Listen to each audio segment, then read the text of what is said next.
How's it going, everybody? Donut here. As always, this is a Black Lives Matter, All Cops Are Bastards, and Trans Rights supporting channel. If you're not supporting that shit, get the fuck off this channel. We are reading some more Saint Seiya. Let's get into Chapter 2 of the Hades Saga, where we are actually entering into the Underworld. But first, this. I like horror and ghost stories quite a bit. I get excited when people tell me about frightening experiences they've had, or supposedly true encounters with ghosts. Just as I don't believe in gods or Buddha, I don't really believe in the existence of ghosts or spirits. But the beauty of a ghost story lies in that logic-defying ineffability. That's the fun of it. Yeah, absolutely. Like, same, love horror stories, love ghost stories, love any sort of, exactly that. Just hearing about, people's tale, like, here's what I met a ghost or whatever. Do I actually believe in it? No. But, it's suspension of disbelief, like you're reading anything, like you're enjoying any story. You enjoy those stories in the same way. But, this would have been very fitting for some of the previous stuff we were doing in Chapter 1. I wonder, because now we're in the Underworld. I guess there's going to be just a lot of, like, ghost sort of things in the Underworld, and it's going to be very horror-esque and stuff. But yeah. So, like, while the first part of the story, very gods and Buddha, this part's going to be very ghosts and spirits. Cool. I mean, it already has been, but you know what I mean. Ford it! The River Acheron. The River Acheron. Okay, I'm actually not familiar with that one. But, okay. So yeah, we're going to have to ford essentially the river Styx, but the River Acheron. And okay, so Seiya's just sort of on a floating rock, it seems like. Hard to tell exactly. Maybe this is like shadows or something, actually, but yeah, so a bunch of specters leap in, but no one around us. What happened? Okay, and Shun's already here as well. And yeah, Shun being like, so glad you're able to awaken your 8th sense. 8th sense? What? He'd say I didn't know anything about that. But yeah, that's what Roshi wanted to tell us. Oh, I see. But yeah, I like this, that it's actually like just Seiya and Shun right now. We might have to find Hyoga and Shiryu. It's a really cool, way to do it, because, Seiya and Shun don't really have any interactions in the whole series, I don't think. And I guess this is just like, we're not like floating in space or anything like that. This is just like covered in shadow, everything like that. It's pitch black sky, assuming a pitch black pit as well. Same pit we jumped into, but just keeps going and going and going. But there is like a little area here where we can kind of see around us a little bit. But I don't know, I can't even tell which way is which. I mean, that's just because of the environment, to be fair. But, okay. Seiya. Huh? What's that? Ooh, okay, an entrance. With some Latin, assuming, or Greek, or I think Greek, or I don't know my fucking languages. Okay, that's the Gate of Hell. But yeah, the whole volume was named after this, so I wonder if it's gonna be that easy, or but it could still just be named after it because it's really cool. But yeah, the word described at the top, Greek, abandon all hope, ye who enter here. Of course. And yeah, they're hitting Shun the hardest because the one thing that people have when everything else, is lost. Hope. I mean, that's been the whole series, When everything is lost, you can still draw out that power from hope. But how dare Hades try to rob people of even hope? But yeah, so they makes it clear how merciless this land of the dead is going to be. But don't forget it, Shun, when Pandora's box was opened back in the Age of Myths, releasing 108 evils into the world, they say hope still remained at the very end. So, here as well, no matter what happens, we can't give up on hope. Ignore the words, it is just words. If we persevere, I know we can find hope even in the midst of despair. I love these two having a moment. Alright, let's go on with our hope intact, even if the path ahead of us is full of anguish and thorns. Let's go! We might want to look around a little bit for the others, but okay, let's go. And okay, big ocean here in the Underworld.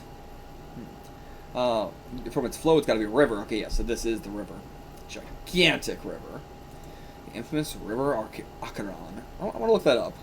I see, okay, so it is the same thing, it's just like the Roman, okay, so Styx was like a Roman version of it. Oh, okay. So Acheron is the Greek version, Styx is the Roman version, got it. And here, so many lost souls in despair, waiting to be carried over. Seiya, what's wrong? Why are you all so sad? But, is this Charon coming out here? It's useless, say what you like. They'll never respond. Yep, it is. And okay, yes, he's gonna be a guy we gonna fight. Hell yeah. Them folks yonder spent their whole lives in idleness, doing neither good nor evil, doing nothing, gleaning nothing, day after day. That's why, after death, they can't enter heaven or hell.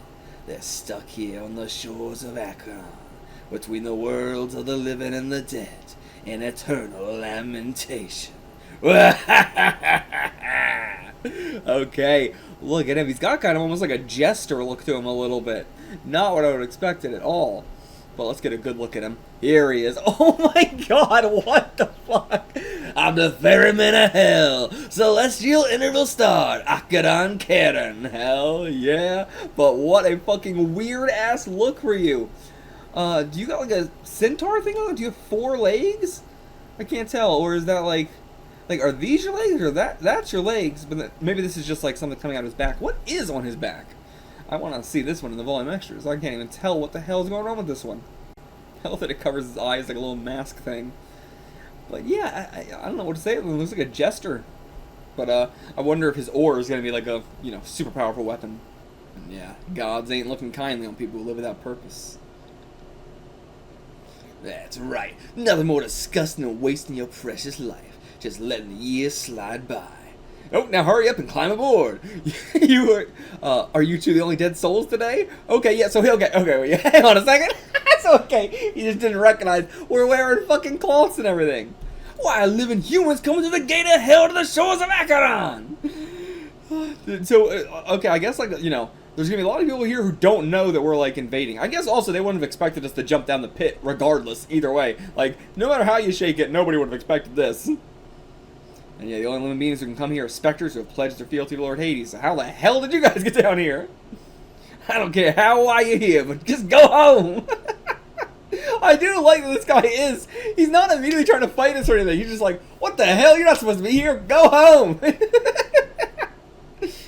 Yeah, sorry, we didn't just wander in here. You need to ride to the opposite shore. And to do that, we're going to fight you. Okay, so he's got wings. That's what's going on. Oh, and he's got a big ass fucking arrow actually. His ore is not an ore; it's an arrow. I mean, it could still be an ore, but yeah. Look, I can't tell if he's gonna thrust it this way or something. But is he going with this or is he shooting it? We're just seeing it from the opposite side. I don't know. It's unclear how he's using it yet. But also too there. So they were told that Athena has invaded the underworld, and I guess so they wouldn't have thought that her knights were coming. But either way. Do they not know what knights look like? But I mean, just the fact that we're not naked should tell them plenty. We don't got time to play 20 questions, though. Let us on and take us across. But how does he fight? Okay, so he was just sticking out and then spinning it around. Rolling ore! Awesome, awesome. So supposedly in the underworld we're weaker? Or is it just he's just saying that cause, like a boast, but maybe it's not physically making us weaker or anything. I don't know. But alright, yeah, tries to bash our head in, but, yep, Shun stops him, wrap those chains around it. Don't forget about me. I do this guy is just not taking us seriously, but in a really funny way. Not in a, cocky way, just in an actually funny way. I get, he's not, mocking our strength, but he's just like, damn, you guys really want to cross that badly? Yeah, of course. What is happening here? He yanks us, we're pulled, and then is he, again, shoving the ore forward or something? You can't really see what's happening there. But, yeah, stopping him, Pegasus Meteor Punch. But he can block them all. And, okay, he's faster than even Mach 18.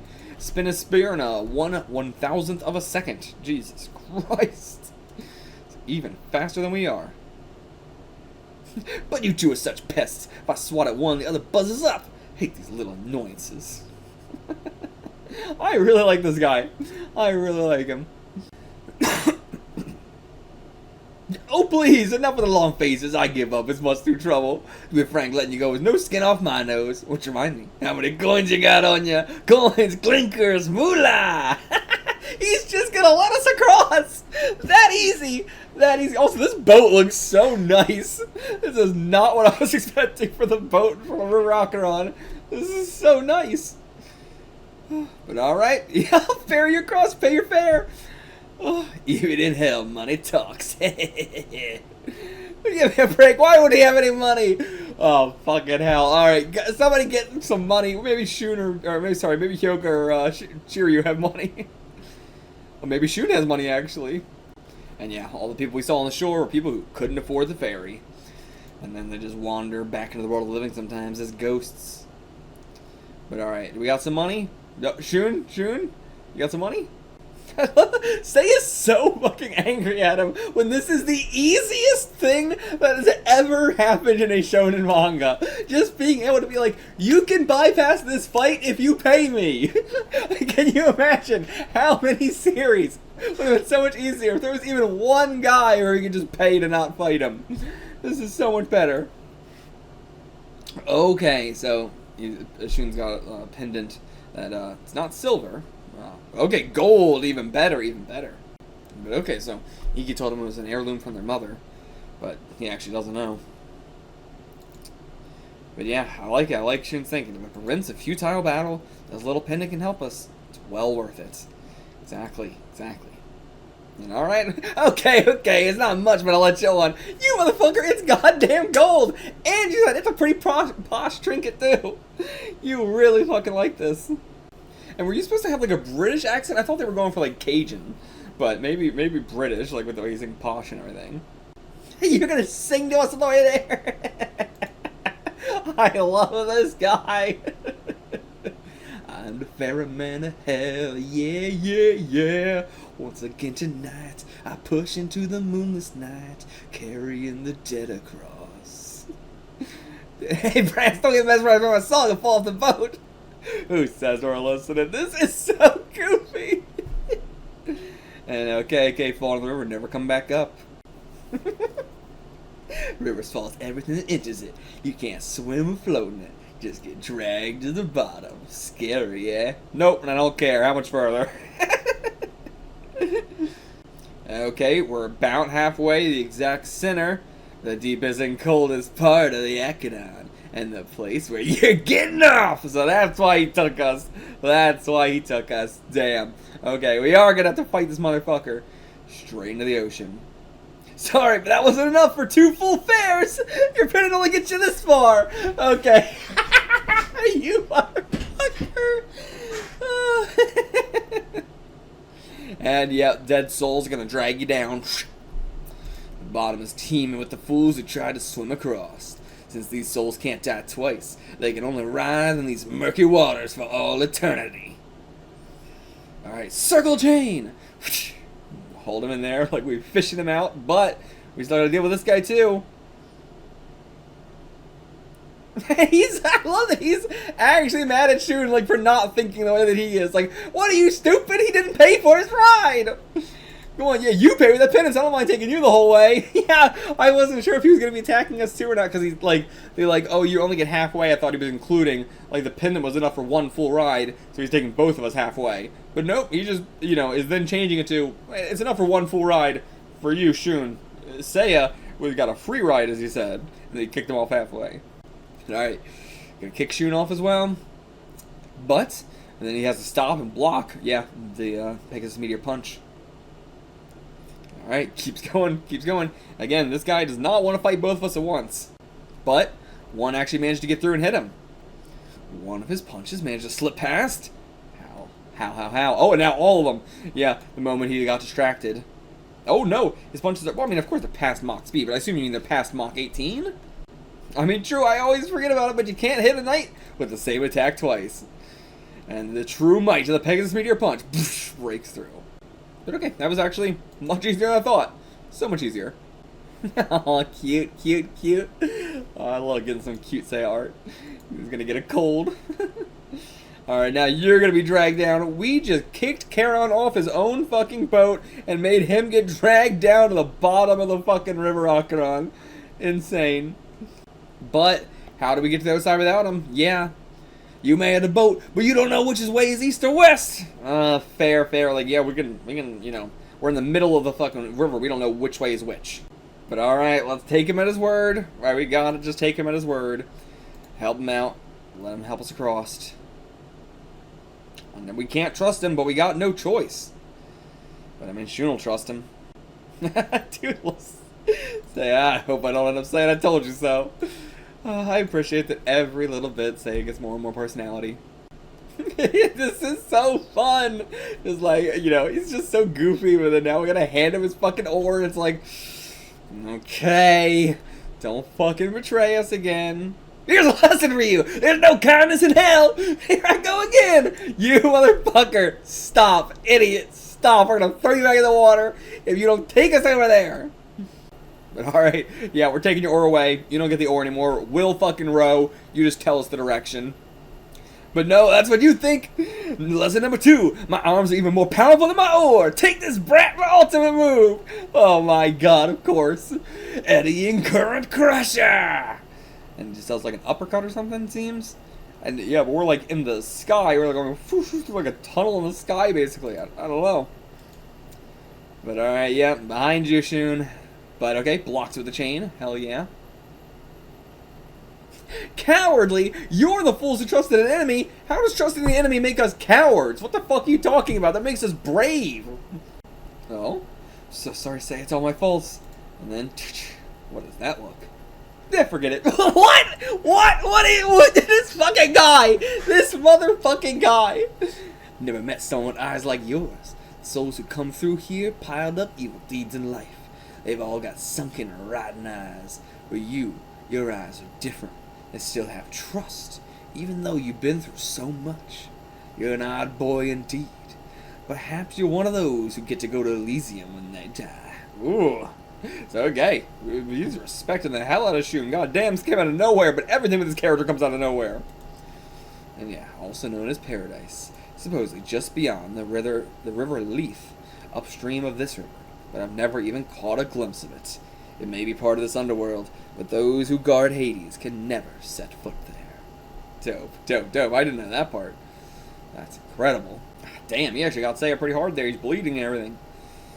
Damn, even through all of our armor. But alright. Yeah, I'll do now. Seiya knows it was all Shun. Nice. Hey, keep the praise coming. My life's just too precious. Once we get to the other side, you'd better brace yourselves. Alright, so he's going to fight us once we get there. Alright. So he'll take us there and then fight. Cool. I really love this guy. He's just such a breath of fresh air. And again, I also just love that we're getting these moments with just Shun and Seiya. Very good choice. But alright, we are here. And the shoreline of the first prison? What does that mean? From here on in, you're in the endless, dismal realm of hell, divided into 8 prisons, 3 valleys, 10 Maelborgs, and 4 spheres. I don't know how far Athena has gotten, but she can't possibly reach Lord Hades. Oh, we're going to have to go through each one of these? Okay, so 8 prisons, 3 valleys, 10 Maelborgs, 4 spheres. Whatever the fuck all that means.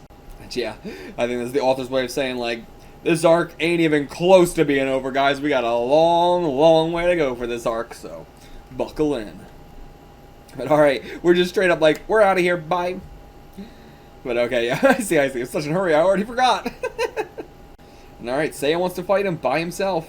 If I die, just go on without me. Seiya, there's no need for this. Absolutely no need for this. This is ridiculous. This guy isn't even a big deal. So, okay, when you say, like, your arms are stronger, you're just doing this. It's not even like a palm strike. You're just doing this. Whatever the fuck this is. Eddying Current Crusher. Pegasus Meteor Punch. And it seems like Pegasus was the one, Seiya was the one who was hit. Yeah. But, is it going to be a delay or something? Come to think of it, you did tell me the same move wouldn't work against you twice. And then all his money, like a fucking video game character. Darn the luck, I guess you were right. Falls back onto his boat, drifts back into sea. I'm the ferryman of hell, yeah. Alright, moving on. Dope, incredible chapter. Brilliant fucking chapter. Loved this. Truly maybe like a top 3 chapter in all of Saint Seiya. So fucking good. Chapter whatever. The Hushed Court. The Hushed Court. Interesting. I don't know anything about like a court in Hades, but I don't know anything about that in general, or in the Underworld. But I don't know, half this shit. I'm so bad about mythology. God, already got wounds. And damn, we've just been climbing the staircase. And okay, we've arrived at our first prison. What are we seeing? I mean, it's going to be the Hushed Court in some way, but when one of these prisons going to be like styled after. I don't know anything about any of this shit, so I'm very curious what we got going on. But first of 8. Okay, here it is. So this is our prison. It's a gigantic fucking Greek, I don't know what you would call it, just Greek house. A hall, sure, okay. Hall of Judgment. So, okay, that's the court. It's the Judgment Hall. It's silent. And then here comes this guy. Hush! Let's see him. Oh, okay, never mind. You're just like a little goober. The slightest whisper is forbidden here. And try not to make any noise when you walk. No loud breathing either. And no farting. Otherwise, I guarantee you won't like what will happen to you. Seiya's been so goofy these past 2 chapters. But okay, you're gonna let us through though, as long as we be quiet. All right, so Lord Rene, who presides here, and the proxy of Lord Minos, hates noise. Okay. Just recently, a departed soul was sliced to bits before he was even judged, all because of a single sneeze. So be careful, lest you end up the same. Oh my god, and the sneeze. Yeah, we picked up a cold. He was sneezing the moment we got brought back into that boat. But alright, now Lord's gonna come out here and deal with us himself. You can't, Martian! And he does look like a fucking alien. And yeah, you're being quite loud now. You hurry up and take us to this Rene guy. Alright, take us straight to him. We'll fight him. Yeah, how dare you call me noisy? Listen, Pipsqueaks, I've been guiding the dead to this court in silence for ages. And why aren't you quick and fear like most souls? Aren't you wondering what your sins will be? Oops. Alright, now he's gonna be judged. Yeah, bet it felt good to let it all out, huh? Enough, just come along. Why? Like the first chapter of the Hades saga was so serious.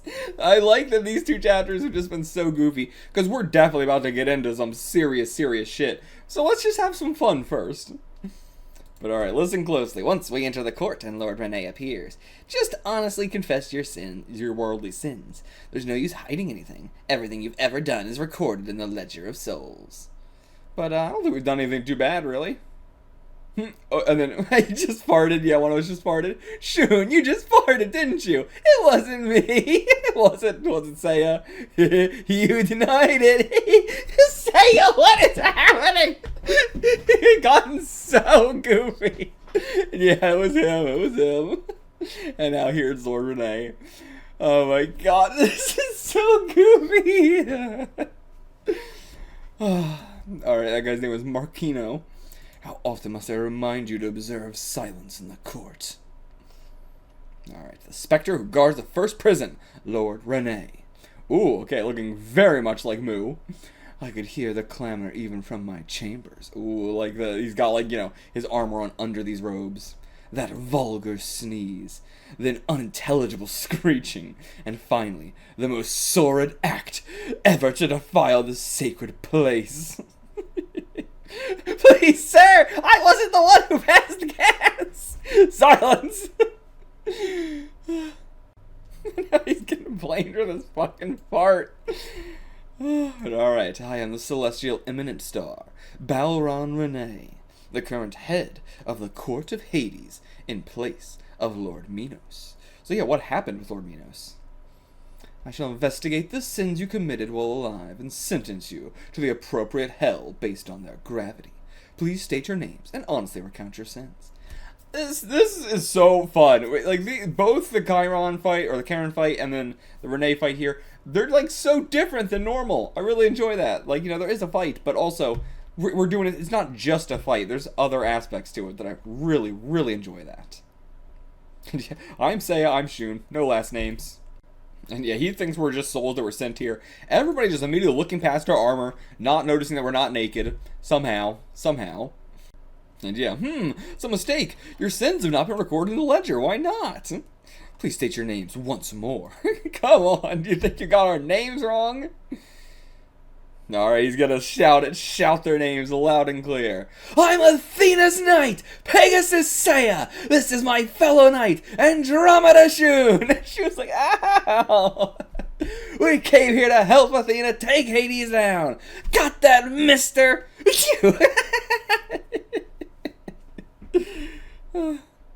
I know, okay, yeah, now here comes somebody else. Or the same guy that he, like, leave and come back in. But yeah, getting word that Athena's knights have forded the river Acheron and infiltrated the first prison, which is yours. And okay, he did that, yeah, Rene did that. Wrapped him up. Yeah, still pissing him for shouting. Ooh, I like the style on this, this whip. Yeah. But, and then pulls it back. Ugh. And then, yeah. Oh, man, no, he was just sliced and ripped in pieces. Okay, brutal, brutal, brutal, brutal. We don't get this shit a lot in Saint Seiya. It's happened before, but, man, it happens so infrequently. It's always so striking every time. Holy fuck. Holy fuck. All right, well, ripped up that alien. Sorry, I'm going to pry out the sins with his own bare hands. Maybe not his bare hands, but with his own hands. Okay, he just hits us with a fucking reincarnation beam! Reincarnation! What the fuck? Alright, well, look at this. So many evils rising out of your flesh. Really? Or are you just expecting that? Nope, okay. So, okay. We're gonna get through, like, all, like, their, childhood stuff. Let's zoom into this one. Scenes from my childhood. Catching a bug, and thoughtlessly pulled up the grass and flowers. Like, you know, all life is precious. And, yeah, scenes from our childhood, like when I killed that beetle just for fun. Yeah, kids are being kids. Pulled up flowers and grass. Bullied kids, made that girl cry. Okay, I mean, you know what? Seeing like the Seiya we saw in the past, I'm not surprised that he was a little bit of a bully. You know, like technically. And the one time I killed a bird with a rock. No, that's fucked up. That's real fucked up. And the time I went fishing, yeah, just caught some fish, and then, yeah, bullying. Time I beat up my friends, and then broke vases with a baseball, and you pinned, you know, okay, Seiya, you did a lot of killing bugs. You did way more killing bugs than I would say is, like, a normal for a kid. Listen. Kids do that shit all the time, but this much? I mean, the pinning them with pins, that's always been fucked up to me, but I know kids do that too, but that's always been insane. Even as a child, that shit was like, that's fucking crazy. But everything else, yeah, I love, you know, contextualizing so much like childhood stuff that, you know, when you have not learned to be respectful yet. And, you know, those are sins as well. Yeah, can you say you've done no evil? You've said you've also led a severely violent life. Yeah, like we've killed a lot of people, actually. We've killed a lot of people. Your most serious sin has been injuring countless people. And injuring them out, we killed some people. And yeah, I've defeated a lot of enemies, but it's all in the name of justice. Hubris. How can you, a mere mortal, presume to pass judgment onto others? There is a hell prepared for those who have lived lives steeped in violence and bloodshed. There you will writhe in agony for all eternity. Now begone to the first valley of the 6th prison. Okay, so there's 3 valleys. Does each prison have its own 3 valleys? Is that what he meant? Because, like, the first valley of the 6th prison. I don't know. But okay.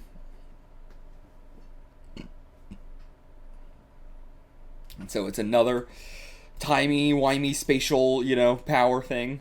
Being sent, but it's interesting because, like, you know, it's just another place in hell. It's like, you know, we are going through another dimension, but we're going through another dimension to end up in the same dimension. The first valley of the 6th prison, Lakes of Blood. This is the circle of the violent, those who shed the blood of their fellow man. They suffer for eternity, immersed in boiling blood. Ugh, some of them are just skeletons, some got skin still left, but alright. Into the boiling blood. Atone for your sins as your skin broils and your flesh melts off your bones. This is going to be fun. I wonder if we're going to, like, fight through, you know, each of the 3 valleys now to get out. Or not. No, never mind. Actually, Shun's just going to just get us out of there before we fall in. Alright, bring us back out. Hell yeah. Thank you, Shun. What? How did you manage to cross extra-dimensional space and retrieve Pegasus? What are those chains? And yeah, the Andromeda's chains can fly across several light years. They can go through dimensions. So, Seiya, he still seems like he's kind of out of it right now, so Shun. God damn, look at that shot of him. And you're scaring him. You're scaring this guy. You're scaring the judge. Oh, yeah, you are scared. You are really scared. Oh?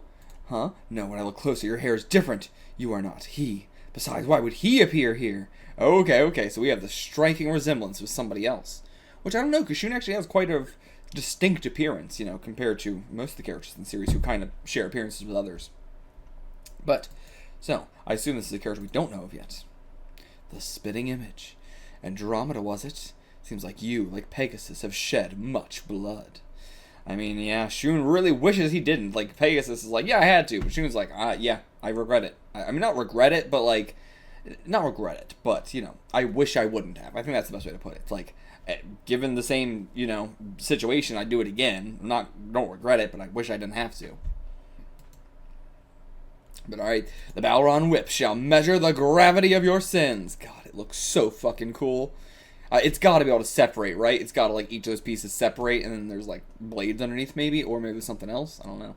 But it looks like it separates. And hell yeah, chains versus whip.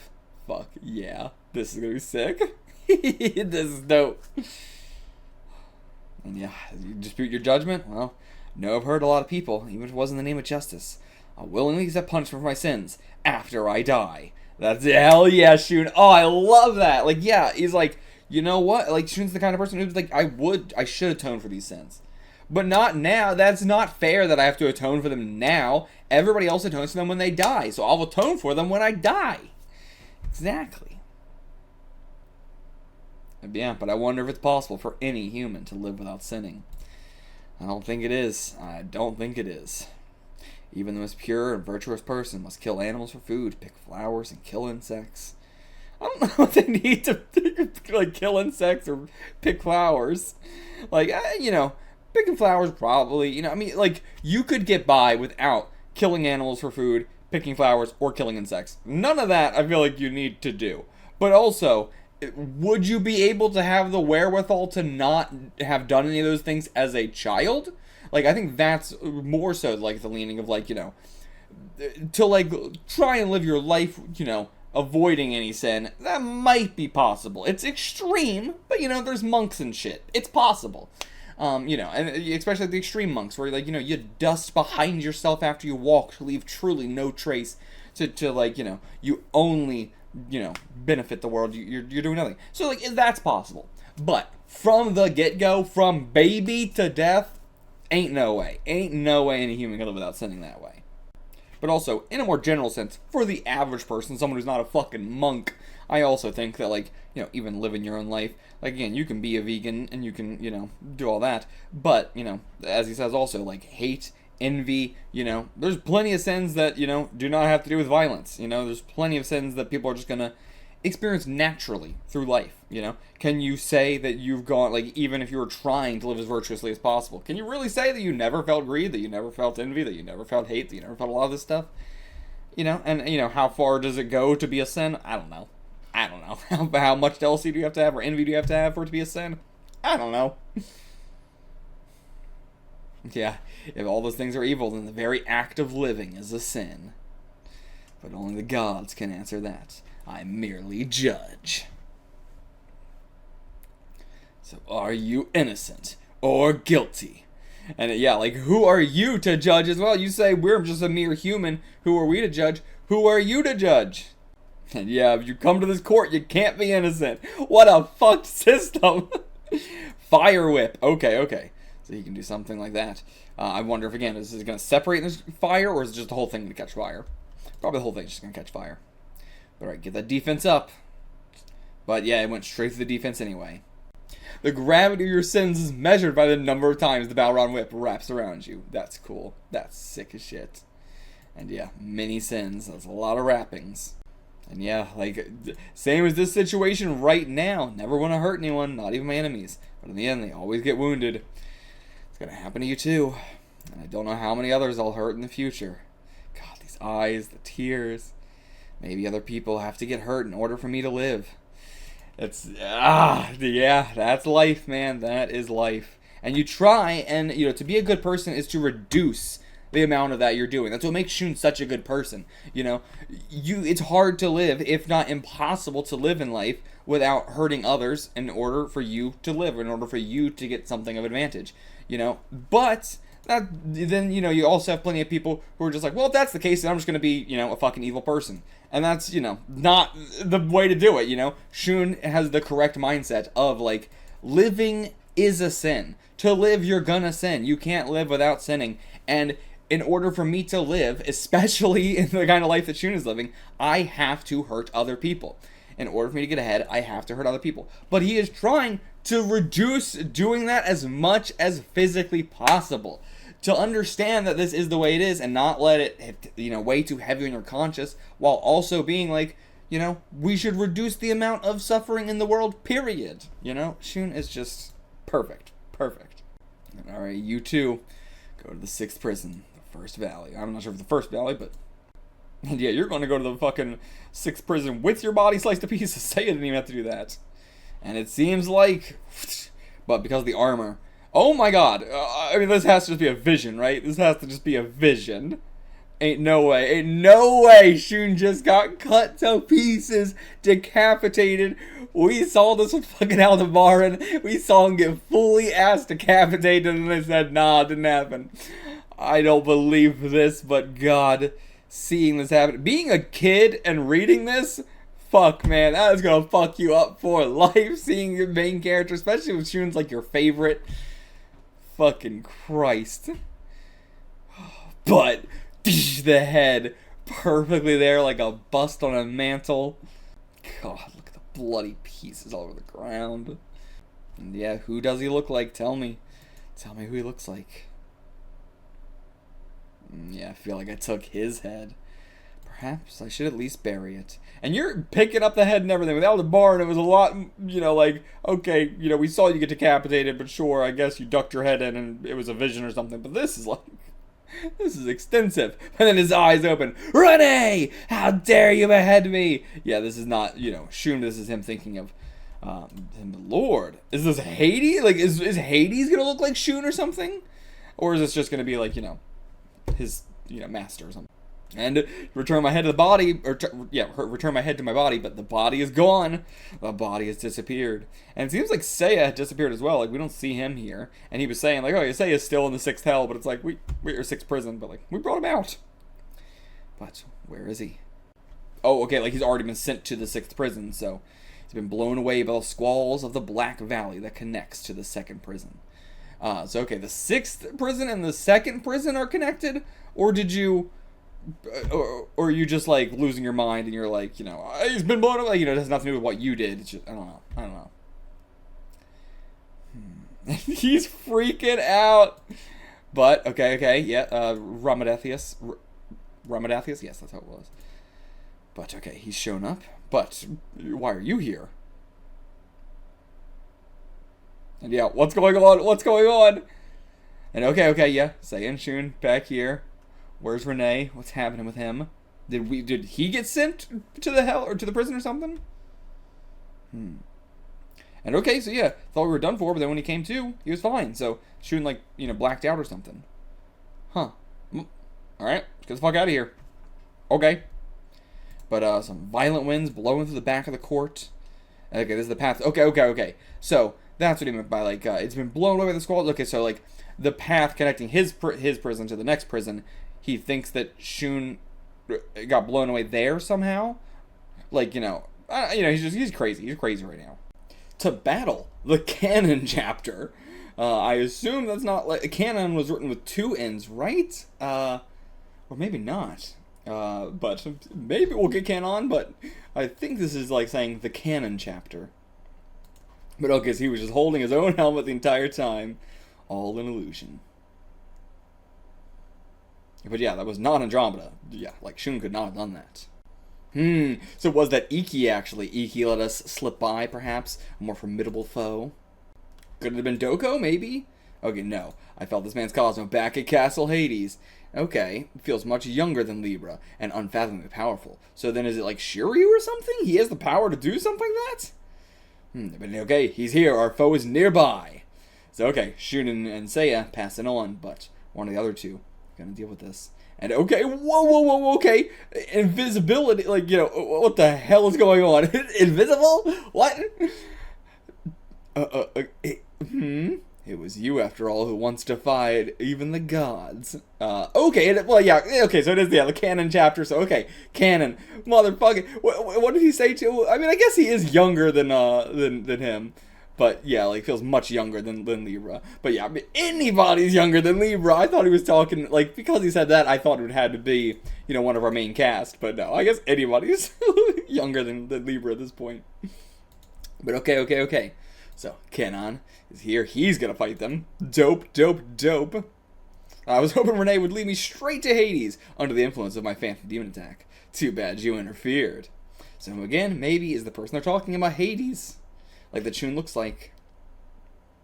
But okay, maybe you can help me remediate this.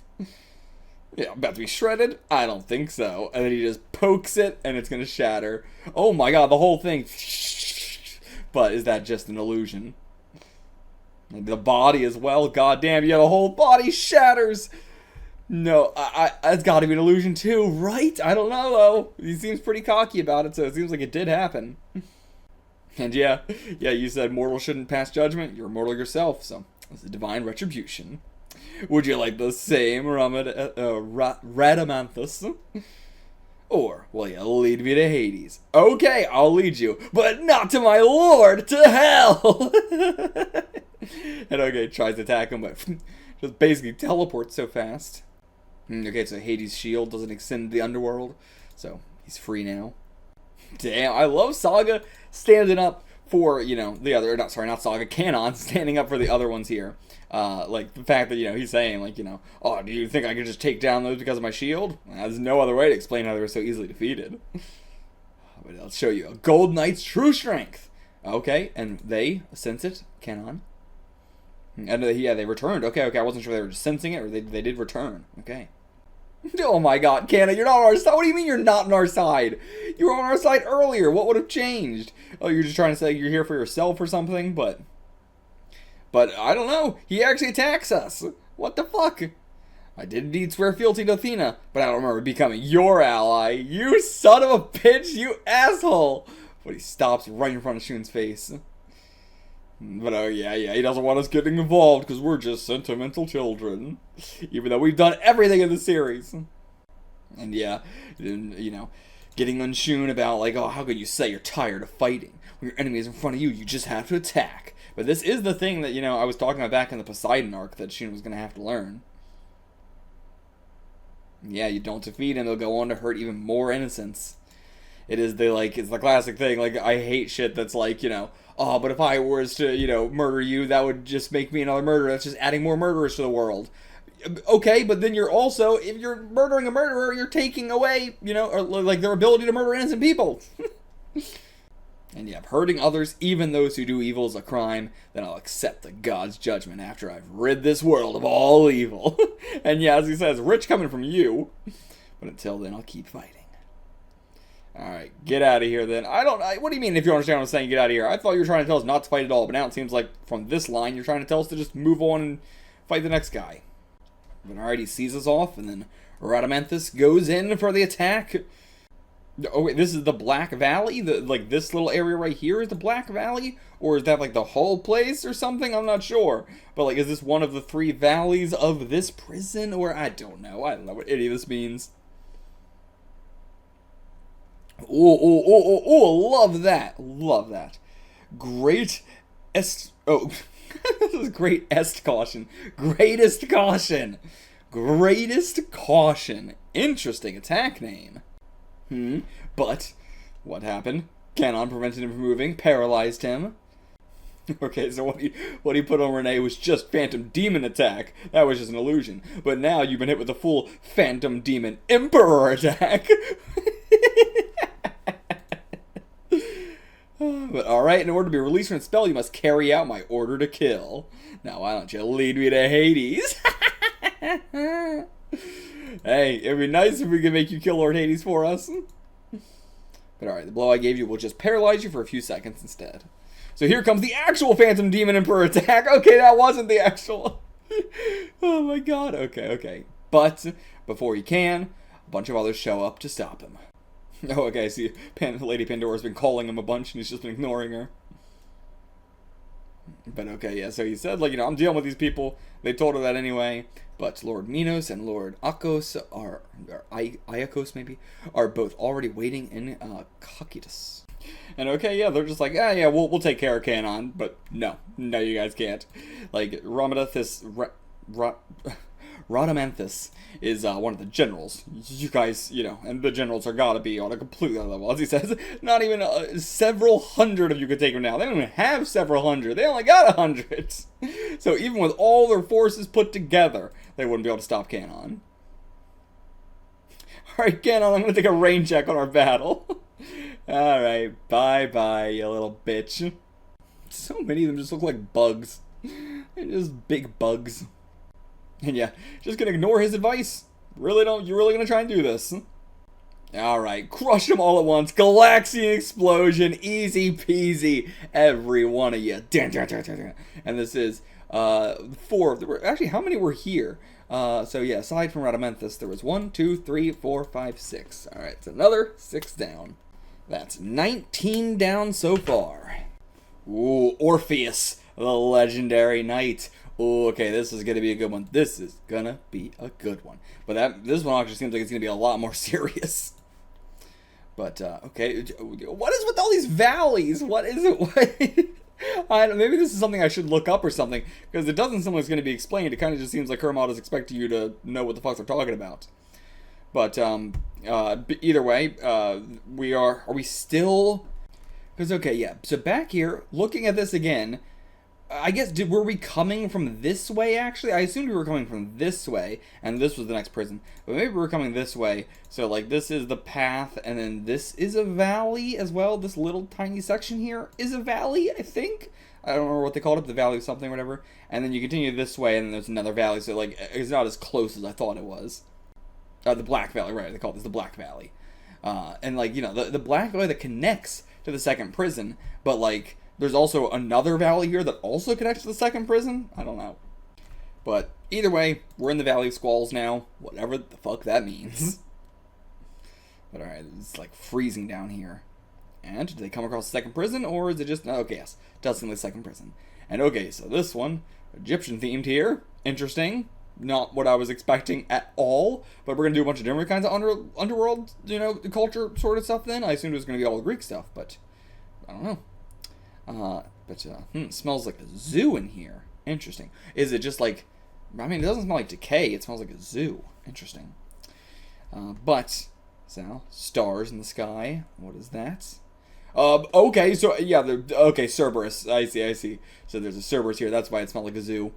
And yeah, it's going around munching on the lost souls here. Alright, we're just going to try and sneak past it. I don't know if that's going to work. Don't know if that's going to work. Nope, yep, it just immediately got us. In its maw. Oh no. Oh, let's spit ourselves back out. Guess I didn't like our armor. Yeah, did he taste nasty, Cerberus? I don't know, maybe this guy will be goofy too. I'm not surprised. Are you gonna be Orpheus? Since those two are living knights of Athena, you're used to dead souls, so they probably taste raw and stinky. And he's got a cobra headpiece, or maybe actually it's on his shoulders. I don't know. But who else? The second prison's guardian specter. Celestial beast star, Phoenix Pharaoh. Okay, yes, you're not Orpheus. You are Phoenix Pharaoh. And yeah, that's not the kind of voice I did a voice that based on this, I thought that was the kind of voice I was going to go with. But I don't know, actually, you're very, very, like, you look very, like, stoic, kind of. That's not what your dialogue is at all. And yeah, so it was like a headpiece there. And he's got, like a lyre sort of thing, maybe? I can't really tell exactly what it is, but some sort of stringed instrument. And yeah, this is Cerberus. I see, so this is the place for greed. The prison for greed. But alright, even though we're raw and stinky, still gonna feed us to Cerberus. You shouldn't do that. He doesn't want to eat us. Come on, that's mean. But alright, nice. Shun, muzzling him up. Damn, lost our headpiece already, covered in blood already. Come on, man. But alright, yep. Seiya, crawling his way out, opening up that mouth. You may be the guard dog of hell, but you should have trained this puppy not to chew on living people. Break his teeth. Uppercut him. Hell yeah. Love that we're just fighting a beast. And we're going to have to fight this guy as well, but I like it. We're just fighting a beast right now. And alright, great capture for the both of them. Hell yeah. Nice, nice, nice. Perfect ability for this. Alright, we just knocked him out. We didn't kill him. Don't worry. And okay, gonna bring out his instrument here. Okay, his power is the Great Curse of the Pharaoh. That's dope, dope, dope, dope, dope. What kind of instrument even is this? I don't even know what the hell this is. You'll regret not letting Cerberus eat you. But alright, let me deal with them. Another person here with the lyre. Is this Pandora? No. Lyre Knight. Lyre Knight Orpheus. Right. I thought I was saying Lyre Knight Orpheus. That's the second time in like 2 chapters that I made a mistake like that. It has a dash in the right place. But okay, so this is Orpheus. Okay, okay. Oh, did we bring this guy up before? Legendary Silver Knight that was supposed to be even more powerful than the golds. Interesting. Okay, I mean, yeah, he actually is in the you know, Saint armor and everything like that. But okay, okay, damn. So we might get to see some, yeah, I mean, I guess he is the Lyre Knight Orpheus. Like, you know, he is Lyre Knight, like he is a knight. And I mean, it was even in the chapter and everything like that. But okay, okay, okay. Interesting, interesting. So we're gonna have to fight some other Silver Saints down here, maybe. That'd be cool. But yeah, I don't remember this guy coming up. But to be fair, the Silver Saints are the ones I remember the least about. It's like, okay, he went missing a few years ago. Rumor had it he was dead. But, oh, he's not dead. I mean, he's wearing his armor and stuff, so I guess, yeah. But, I mean, when the specters, you know, or like the ghosts, I guess I should say, of, you know, the knights, like, were they given their armor when they became ghosts, or, I don't know. And yeah, he came here alive himself to serve Lord Hades. But, I mean, what a fucking crazy man, but it's Orpheus. Alright, what's this Pharaoh's curse? Balance of curse. Strong. Oh, sick ass design, dude. I love these legs here. No, I just love this design in general. And his head looks so weird and very unfitting for this design. Like, it's so simple compared to the rest of the design. It looks copy and pasted onto there. But yeah, it has a distinct look to it. I like that. Okay, feels heavier and heavier. Feels like I'm under evil curse. But alright, circle defense. Is that going to do anything to a curse? You try and punch it away, but it's a curse. And the whole floor here looks sick as hell. But alright, and the pieces are... Oh, his heart's coming out! His heart is coming out of its own fucking chest! This is going to be a spooky fucking saga. Your heart's about to wait on the sacred scale. Okay, okay, okay. Hell yeah. I mean, I know a lot more about Egyptian, you know, mythology at this point than I do anything from Greek mythology, so... Yeah, gotta balance it against Maat's feather, the symbol of truth. Will we be deemed evil? And if we are, we'll be erased from the universe, body and soul. Now, heart of Pegasus, I summon thee out of thy flesh and onto the sacred scale. This heart looks fucking crazy, too. That doesn't look like a normal heart at all. Seiya, what the fuck going on with your heart? Why does it look like that? Oh, but Lyre just puts it right back in. But okay, yeah, he's like, why are you interfering? Okay, he was just waiting for this moment, biding his time, this whole time, like a Doko sort of situation. He pretended, I'm gonna go, you know, swear my fealty to Lord Hades, but instead he was just gonna stand here, you know, be here. Well, he went missing recently, so he must have known this was about to happen. It's not like Doko, where he's been doing this for a fucking long-ass time. And I was thinking, like, because he's down here, he's immortal or something. But no, they did say this is a recent thing. So recently, he was like, Hades is probably gonna pop up soon, so, I'm gonna go down to Underworld, pretend to work for them, and then, you know, backstab him at the last moment. So, no, never mind. Nope, never mind, he attacked us. But, I mean, so did Charon, to be fair. But, Stringer Nocturne. And, yeah, I like the Silver Saints. It's an uppercut sort of technique as well. They breathed their last, so yeah, he's definitely working for us. But, what's that look? Do you trust him? Do you not? He carries us out of there. Okay, and brings us over to Eurydice. Sorry to have left you alone. You must have been lonely. Okay, so it's like a statue he has made. Yeah. So not actually Eurydice, but just a facsimile. And that's where we end the volume. But is Eurydice actually dead? Or is Eurydice, like, being held captive or something, you know, to force him to do this or something. Maybe that's why, you know, maybe that's why Eurydice, maybe he just went in searching for Eurydice. I don't know, but I feel like Orpheus and Eurydice are like the only ones that I know slightly a little bit about. Oh my god, his thing comes with the boat too. It comes with the boat. Oh, that's awesome. That's awesome. Okay, yeah, and it splits off to become the lakes. That's cool. That's cool. I like that. And yeah, this one was the interval one. This one is the imminent one. They're both celestials, right? Yeah, both celestial stars. Interval and the imminent. Yes, imminent one. Oh, I like that it like circles around them like that. And then the celestial beast star, Sphinx. Ooh, that one looks sick. I like these always so much more than this part, but yeah. And interesting that, like, you know, his weapon, you know, the similar stringed instrument doesn't seem to be a part of this at all. Versus, like, you know, the oar was a part of his, and the whip is a part of his. So why is the your instrument not a part of yours?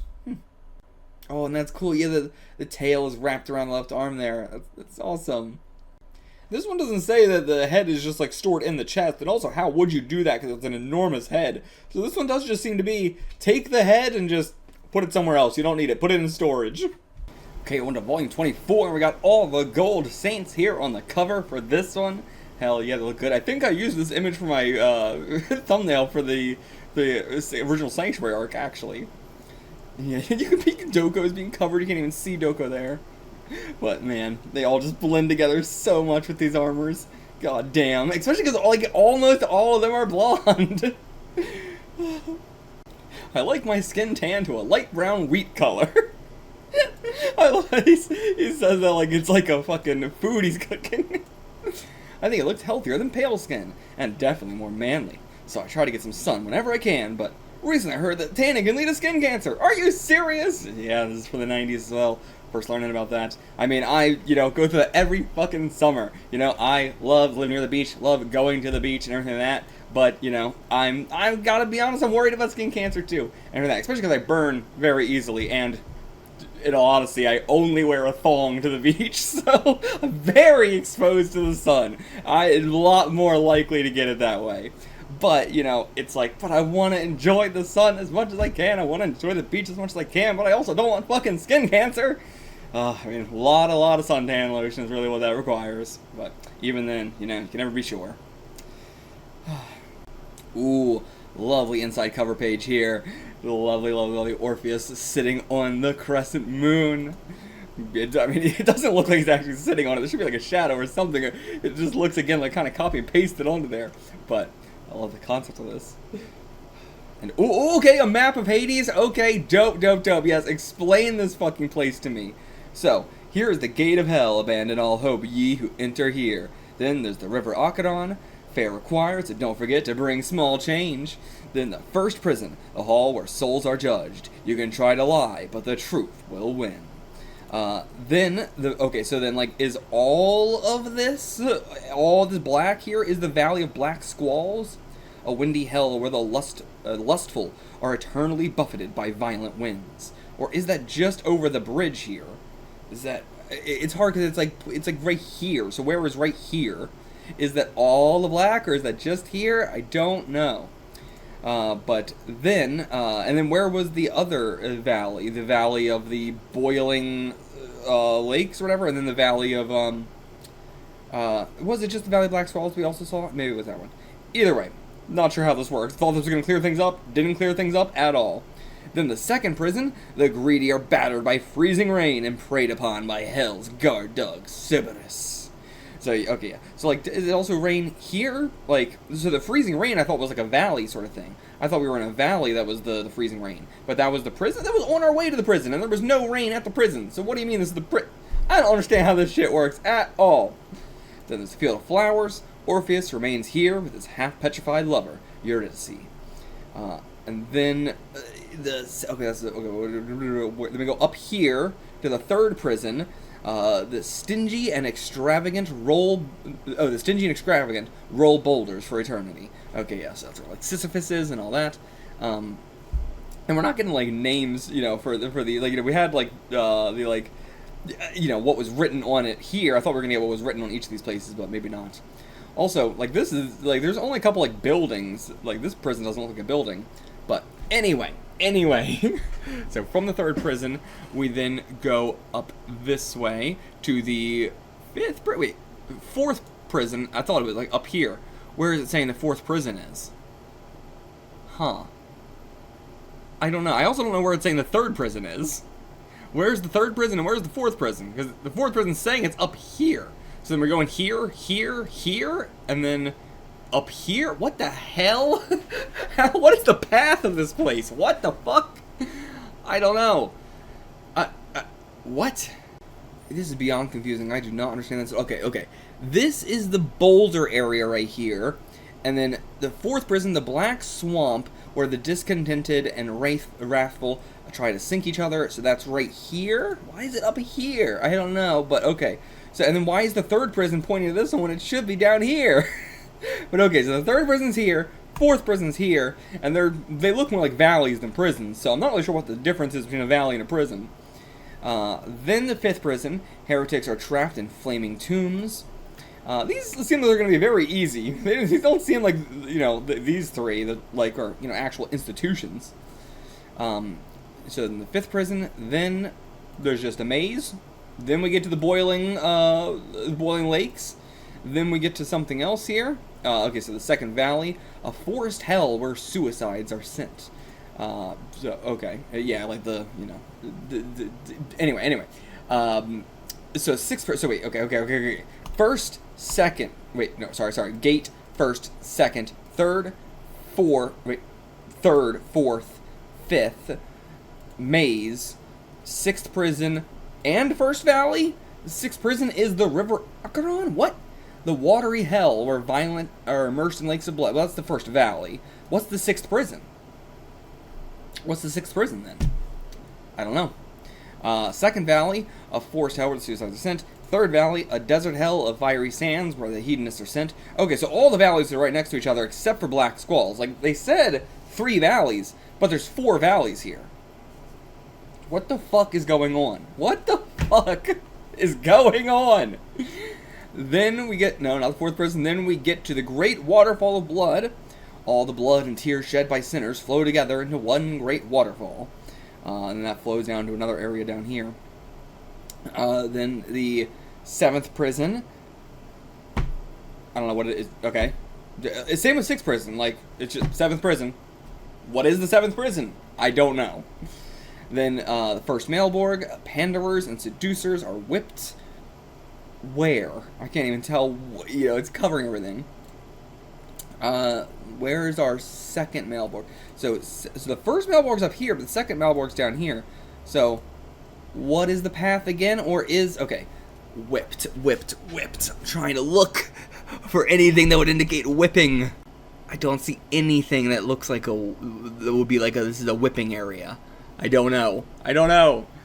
So I don't know where the fuck that one is. Then we go down here. Like, it seems like we would go down the waterfall, but it seems like we had to cross the waterfall and then backtrack down the waterfall to go down the waterfall. Is the seventh prison the Great Waterfall of Blood? But it gets a separate box? I don't understand this at all! The second Malborg, flatterers are immersed in filth. I assume just, you know, the runoff from the waterfall. Third Malborg, Simonists? What the fuck is that? What's a Simonist? Oh, okay, so simony is the buying or selling of a church office or ecclesiastical preferment. So, like, you know, buying or selling a church office, that makes sense. But, like, an ecclesiastical preferment, I think that's, like, you know, just magical shit, you know, like religious shit they consider magical. Or even just, like, very high, you know, like selling the Pope's hat. Then the fourth Malborg, false diviners have their heads twisted backwards and mill about in confusion. Then the fifth Malborg, the corrupt are plunged into lakes of boiling pitch and poked by the demons. I assume that's what each of these little, you know, things are. It's like most of this place just seems like the fifth Malborg. And like a lot of this other stuff just seems covered up. I wonder if it's covered up only by the English text or if it was also all covered up by the Japanese text. I don't know. Then the 6th Malborg, hypocrites are forced to walk around in heavy cloaks lined with lead. I love how, like, none of these punishments are at all in any way related to the sin. Like, they're all just completely fucking random. It's so funny. None of this has anything to do with what they did in life. So then the 7th Malborg, all the way back down here with Orpheus, Snake Hell, where thieves are sent. Then the 8th Malborg over here, so I don't think we're going to the Malborgs. They just seem like they're all over the fucking place in random order. Fiery Hell, where plotters are burned. The 9th one, Sowers of Discord, are repeatedly sliced up for eternity. And the 10th Malborg, counterfeiters and swindlers suffer flesh rot and itchy scabs. So then where the fuck... So assuming that we're going to go down the Great Waterfall, then across just the 5th Malborg. It seems like we're going to skip every Malborg, but the... I guess we'll have to go through the second one. But yeah, so it seems like we're just going to skip over 3, 4, and then we're going to go through 5, and then we're going to skip 6, 7, 8, 9, and 10. Then the first sphere, Kaina. The first sphere is Kaina, whatever that means. I don't know. Then the 8th prison, Cocytus. I don't know if that's how you say it. I'll have to look that up when we get there. A frozen hell where the heinous sinners who conspired against the gods are sent. And then how many... Okay, that's the last prison. Okay. So that's the last prison. And then what the hell are these 3 buildings here? I don't know. Wait, are these the spheres? And then the 8th prison is... Again, I have no idea. I don't know what any of the prisons are after the 2nd prison. Like the 1st prison, 2nd prison, I get it. Don't understand 3rd, 4th, 5th, 6th, 7th, 8th. Where are they? I don't know. But so the first sphere is Kaina. The 2nd sphere is Antenora. Then the 3rd sphere is Ptolemy, something like that. I don't know what any of that means. We'll get to it when we get to it. Then the 4th sphere is Judecca, which assuming these where Hades is. But okay, so these are probably the 3 generals. That makes sense. So like that's probably like Ramadathus, Pandora maybe? I don't know. But yeah, so I will adjust my notes because it seems like Charon lied to us. He said 8 prisons, 3 valleys, 10 Malborgs, 4 spheres, but that's not true. There's 8 prisons, 4 valleys, 10 Malborgs, 4 spheres.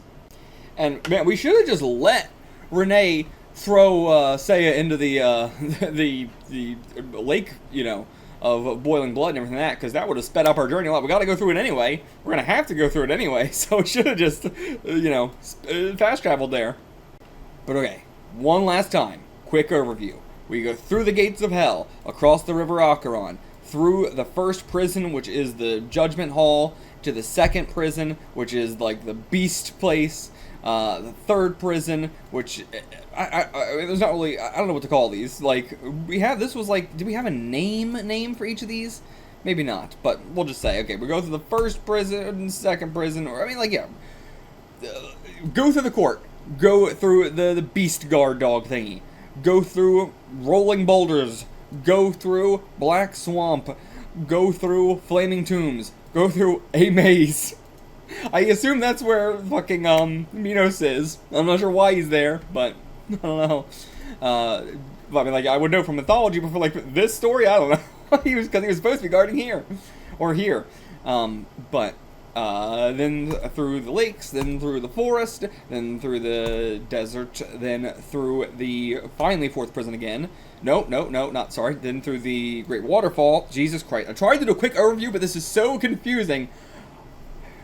Through the gates of hell, through the river Acheron, 1st prison, 2nd prison, 3rd prison, 4th prison, 5th prison, maze, 1st valley, 2nd valley, 3rd valley, Great Waterfall, 7th prison, Great Waterfall. I don't know why I think we need to go to the 7th. We can just skip the 7th prison in the 1st Malborg, right? We can just skip that. So, gates of hell, river Acheron, 1st prison, 2nd prison, 3rd prison, 4th prison, 5th prison, maze, 1st valley, 2nd valley, 3rd valley, Great Waterfall blood. I think we'll say 2nd Malborg, 3rd Malborg. We'll say 4th Malborg, 5th Malborg, maybe 6th Malborg. 8th prison, 1st sphere, 2nd sphere, 3rd sphere, 4th sphere. Even in that one, I fucked it up a little bit, but I think that's the order we're going through. That's my guess. We might get thrown into some of the other Malborgs for a second or something like that to see them, but, like, I don't know. And we already went through the Field of Flowers. Like, you're just taken to the Field of Flowers, rather. So I guess... One more time. Gates of Hell, River Acheron, First Prison, Second Prison, Field of Flowers, Third Prison, Fourth Prison, Fifth Prison, Maze, First Valley, Second Valley, Third Valley, Great Waterfall Blood, Second Malborg, Third Malborg, Fourth Malborg, Fifth Malborg, Sixth Malborg, Eighth Prison, First Sphere, Second Sphere, Third Sphere, Fourth Sphere. Bam, that is... Well, there's also the Sixth Prison. I don't know where the fuck the Sixth Prison is. I don't know what the fuck we're doing here. This did not help at all. It helped a little bit, but my god.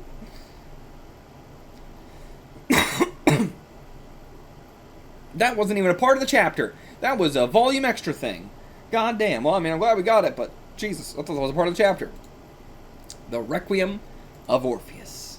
Let's get what his deal is going to be in this story. But okay, we've woken back up. And it doesn't seem like we're in the Field of Flowers, actually. Oh, no, we are. Okay. We're like rocky-ass terrain here, and we turn the page, and now we're not anymore.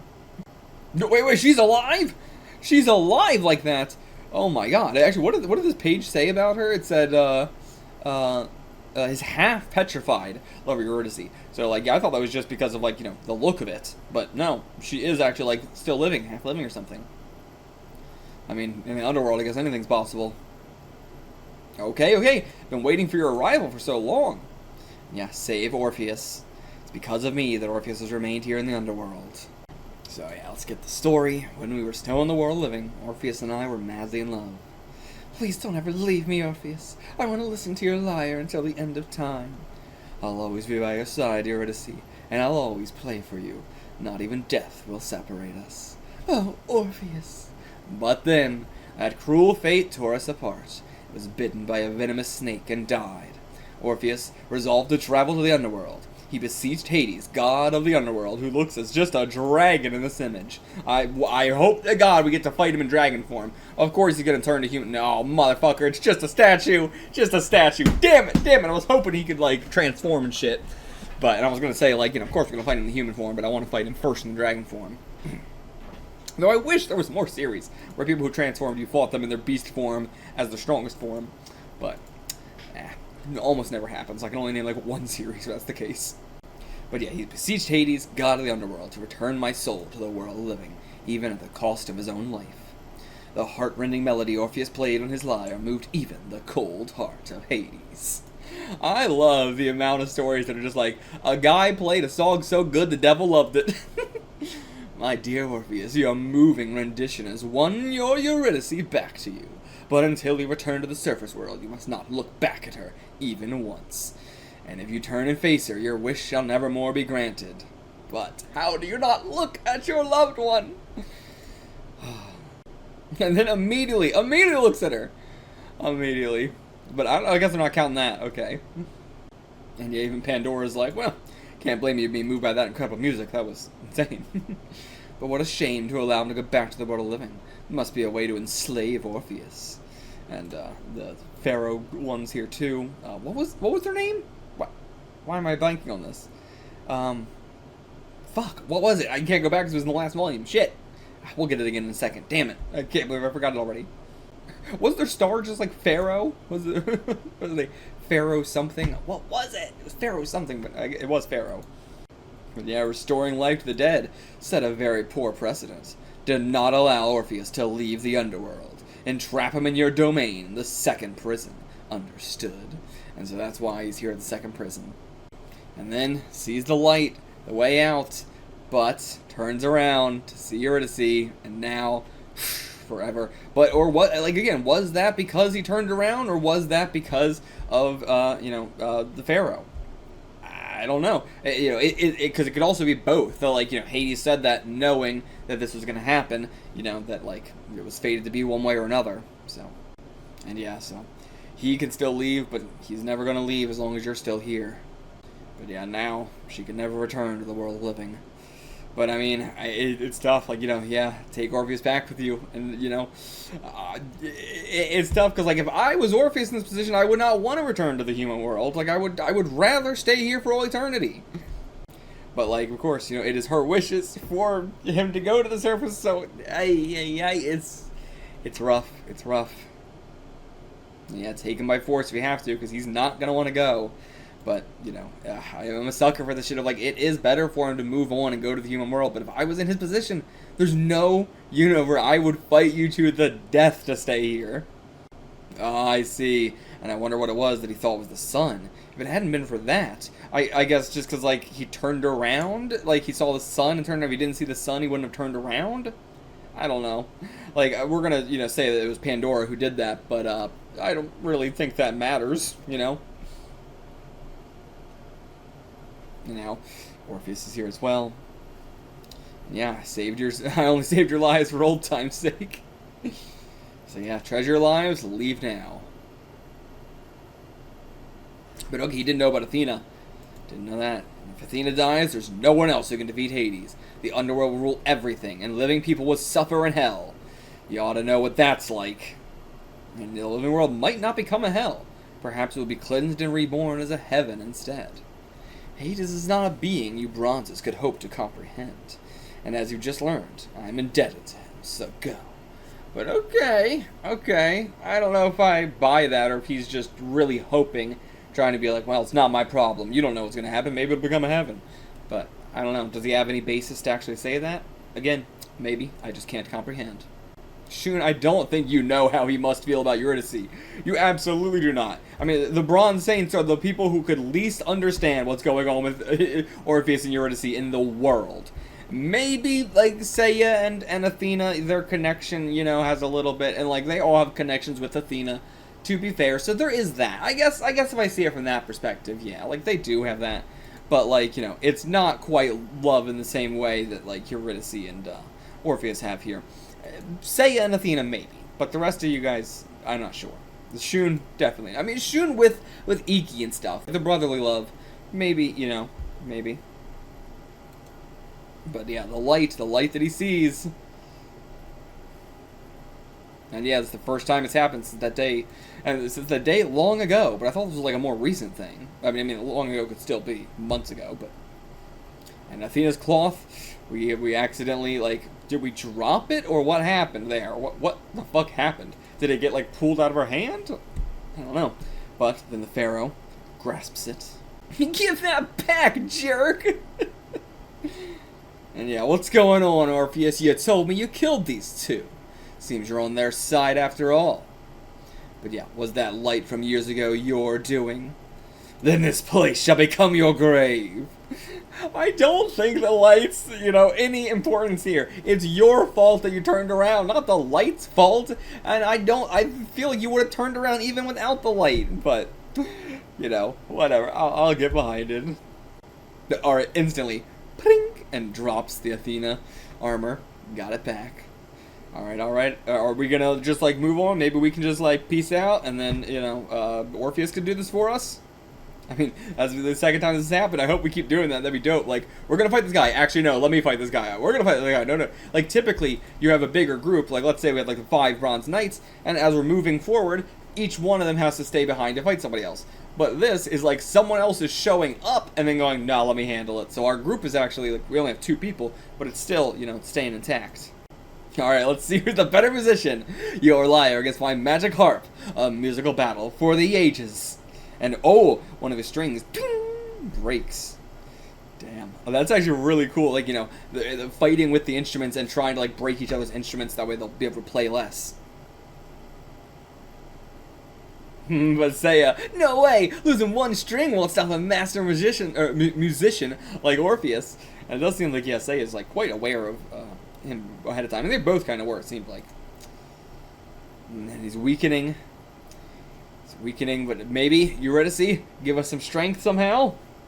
I see most of your attack melodies involve the G string. By severing your G string, I've knocked out your pants. Oh, it sounds so wrong. I'm severing your G string. Before you came along, they only loved my harp. Lord Hades and Lady Pandora seem fond of your playing, but I'll never accept you. I'm a far better player than you. You're so jealous. Now submit to the Pharaoh's curse and die. The balance of curse.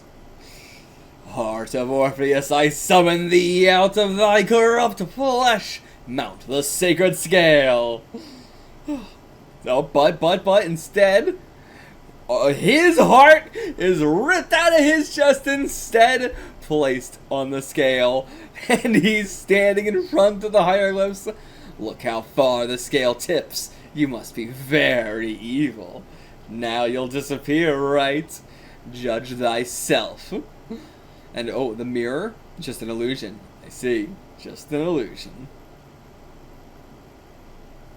How can you stop my curse without your G-string? But alright, this is Pandora's mirror. You used it to make me think I was seeing the sun. Oh, okay. How? In what way? Because don't you need the sun to be able to do that? But I'm grateful. A flower, once it wilts, never blooms again. Humans, birds, insects, even the glittering stars, all only live once. I was wrong to want a dead person restored to life. Tears. Don't agree with that. I will always fight to bring a dead person back to life forever. I would spend my entire life doing it and I'd never change my mind. But alright, now he fights with a clear mind. I'll strike at Hades as Athena's knight! Hell yeah. Okay, tries to do the mortal blow, but all the strings at once. Every single one. Oh, he's got the strings between his teeth! Stringer Nocturne! Shatters along with the tomb, and the flowers as well. Pharaoh down. And we didn't even have to, like, leave. We just did it that quickly, and we were still around. And alright, it admits defeat, and then it goes down. Alright, and yeah, Eurydice saying goodbye, because now he goes on the death march towards Hades. And yeah, Hades rarely even shows himself to the three generals, let alone common folk. But once every 13 days, I play my lyre before him. And today is one of those days. This is the only chance we have to strike at Hades. Fuck yeah, fuck yeah. Alright, we got our in. We got our in. The fourth sphere, Judecca. The possession of Shun. Oh no, the possession of Shun. I hope he gets possessed by like an evil thing, so we get like an evil, version of Shun. That would be dope. I mean, another evil version of Shun as after the Black Saint Shun. Okay, wait, we're just already here? We just straight, are we in the box? What the fuck? I thought this was gonna be, we gotta fight our way all the way here, but no, we're just straight up here. But what's in the box? What's in the box? Don't play the fool, what's inside that chest? Open it and show me the contents. I'd like to give this directly to Lord Hades.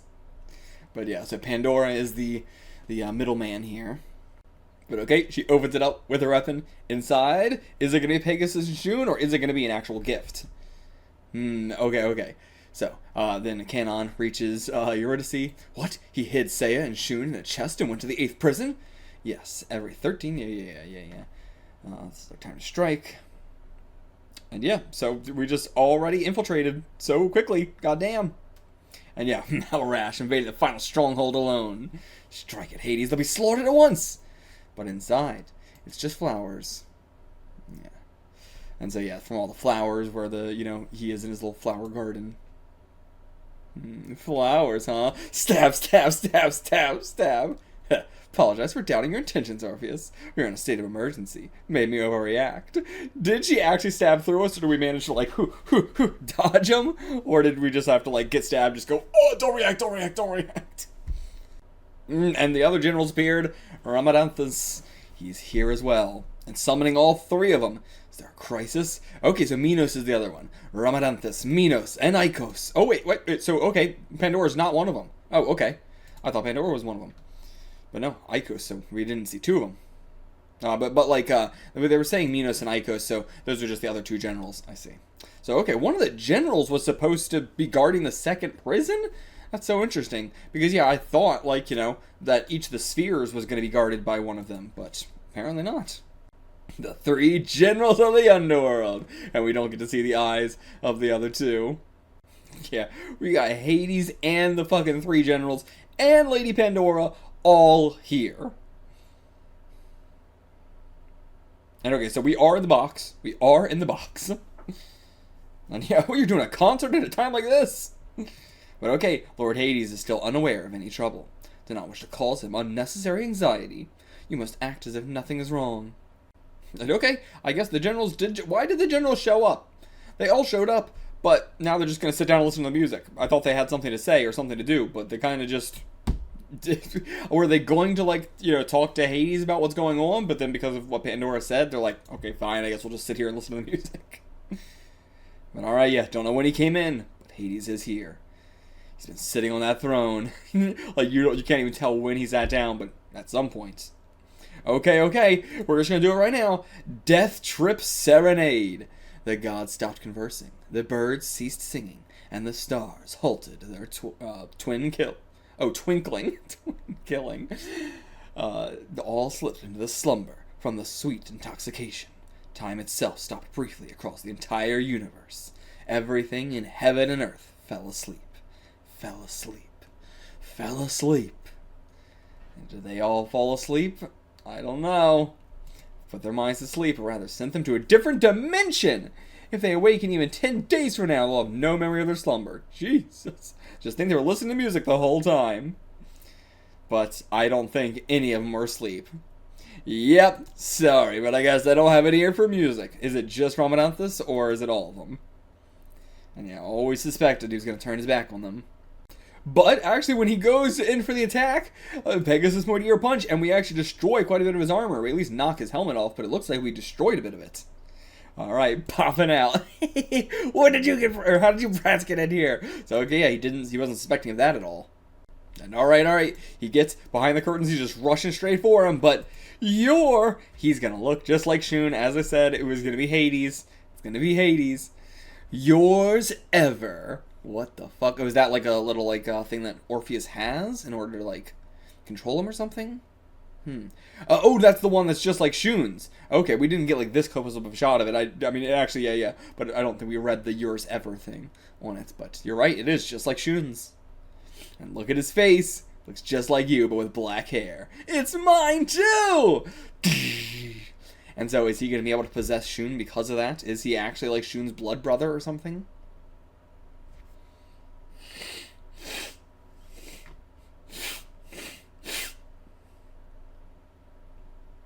Well, we got like a chain going on. He's trying to fight Hades. Ramadanthus is trying to fight him. Pegasus is trying to fight Ramadanthus. Listen to my final tune, Hades! Stringer fine! Or fine, maybe. Like, for like, you know, finish? Like stringer, finale, essentially. And yeah, there's this like super calm expression, just like Shun. You know, it's not like, you know, when Poseidon, he had that sort of like vacant look, but it's not like a vacant look. It's just sort of this like, I don't know how to put it, submissive look, kind of. But alright, tries to do the final attack. Seems like it works, but of course, there's no way in hell. But, nope, it's just all around the throne instead. Was all of Hades just an illusion there? But Orpheus actually taken down by Ramadanthus then. Pegasus failed. And yeah, now we can't do anything. He's got him as a hostage. Yeah, now awaken the other ones. Never! But what? Twang, and then from his lyre, like, was he doing an attack? Oh, okay, yeah, so he's like holding him, he's capturing him, and then Seiya, do the fucking Goku straight through us both, baby. But we couldn't hold him long enough. He snapped straight out of it. But come on, it's just like Poseidon Saga. Seiya, don't waste my life. And yeah, if he kills him, then, you know, assuming they'll be released regardless, so we really gotta finish this. Come on, Pegasus. Straight through them both. Pegasus, Meteor Punch! And yeah, like, all Eurydice wanted us to do was get, you know, Orpheus out of here. But instead, we condemned him to a life forever here. We have killed him. And now, he will return to the Underworld as one of the dead. And yeah, now, Orpheus, you no longer have to use that lyre for battle.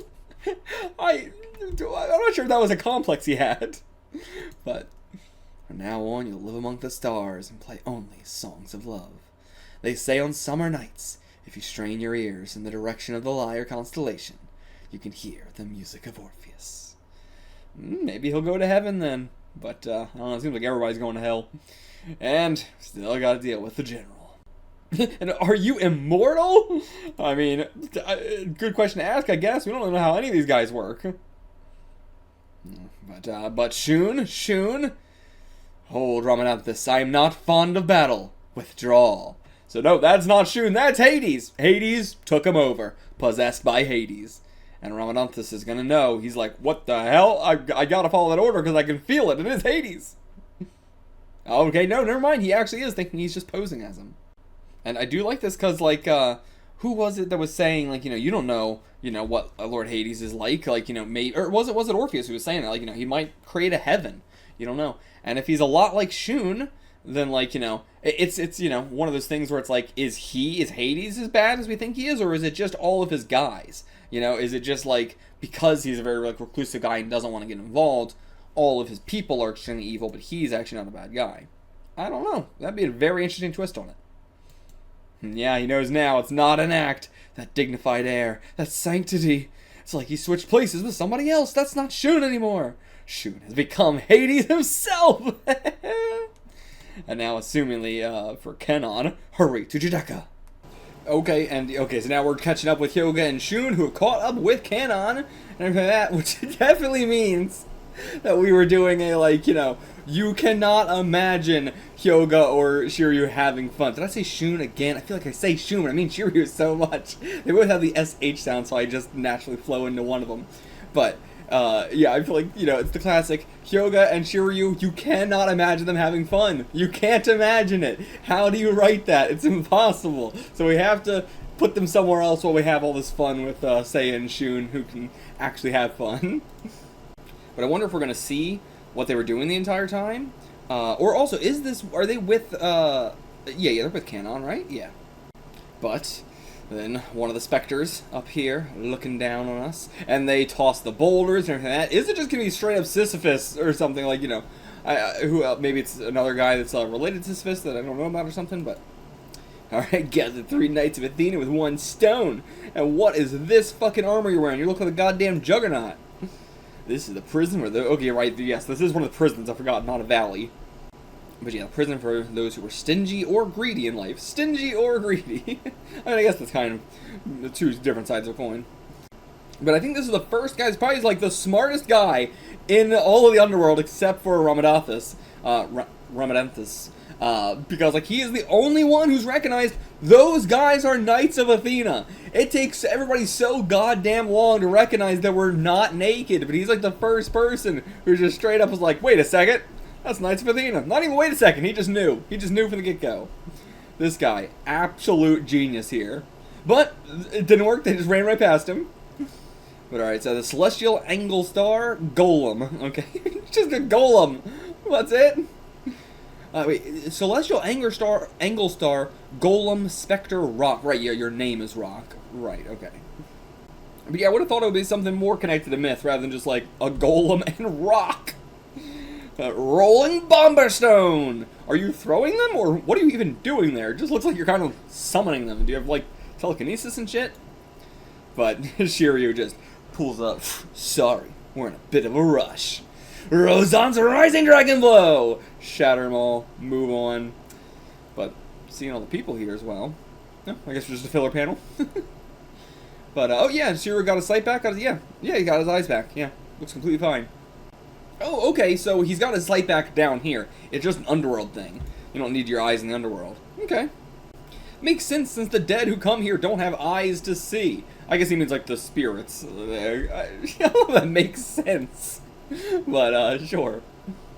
But, okay, this is another guy, the next prison. We're just gonna be flying through each of these prisons. I guess that's why Kurumada didn't design them at all. He was just like, I'm not gonna design these because we're just gonna fly right through them. Pretty lame, but, you know, whatever. But also, right, let me write down, it's another person defeated. He's not even gonna get finished. My name is Celestial Defeat Star. Yeah, you're gonna get defeated, alright, bud. Diamond Dust! Oh, the way his hair is covering the eye. Cool, cool. Shatter straight through him. Celestial Defeat Star. He couldn't even get out his name. Another one. Down. We might actually, I would like, again, I said, if you're going to introduce 108 of these guys, I want to see 108 defeated. We weren't able to do it with the other Saints, so I want to see it with these guys. But, and I do think we will, at the rate in which we go through these guys, and also in the rate in which sometimes there's just like 8 guys that show up and get instantly defeated. I want to see all 108. Okay, so yeah, the 4th prison. Wait, was there 2 people at the 3rd prison? There was just like 2 people? Who the hell was this guy? Because Golem was in charge of the 3rd prison, I would have assumed. He's got the whole boulder shit and everything. And this guy doesn't have anything. He's just another guy here. But, like, he was saying, like, you're not allowed to pass through the 3rd prison. I just assumed he was the 4th prison saying, hey, how the hell did you get here? But, nope, 2 guys in charge of that one, apparently. But yeah, 4th prison, Black Swamp. Where's all the people here? And who's that? We're cutting away, though. Cutting away. Okay, so, gonna be somebody, like, standing on the lake, like, Jesus-like and stuff, I assume. Because this is the one where everybody's, like, pulling each other down and stuff, so somebody just standing there on the lake. But back to Judecca, I think. Right, yeah, okay, so yeah, Ramadanthus right here is saying, like, as you ordered, I tossed Pegasus along with the body of Orpheus into Cocytus. But also, like, back here, I didn't even think about it. But yeah, they were saying, are you sure Seiya and the others went to the 8th prison? Yeah, like, that's no right, but there's no way they can defeat Hades by itself. But we didn't go to, like, Charon shouldn't know that we're at the 8th prison. He should think we're at Judecca, right? So why does Charon think we're at the 8th prison? I don't know. This feels like a case of him just having knowledge he shouldn't have.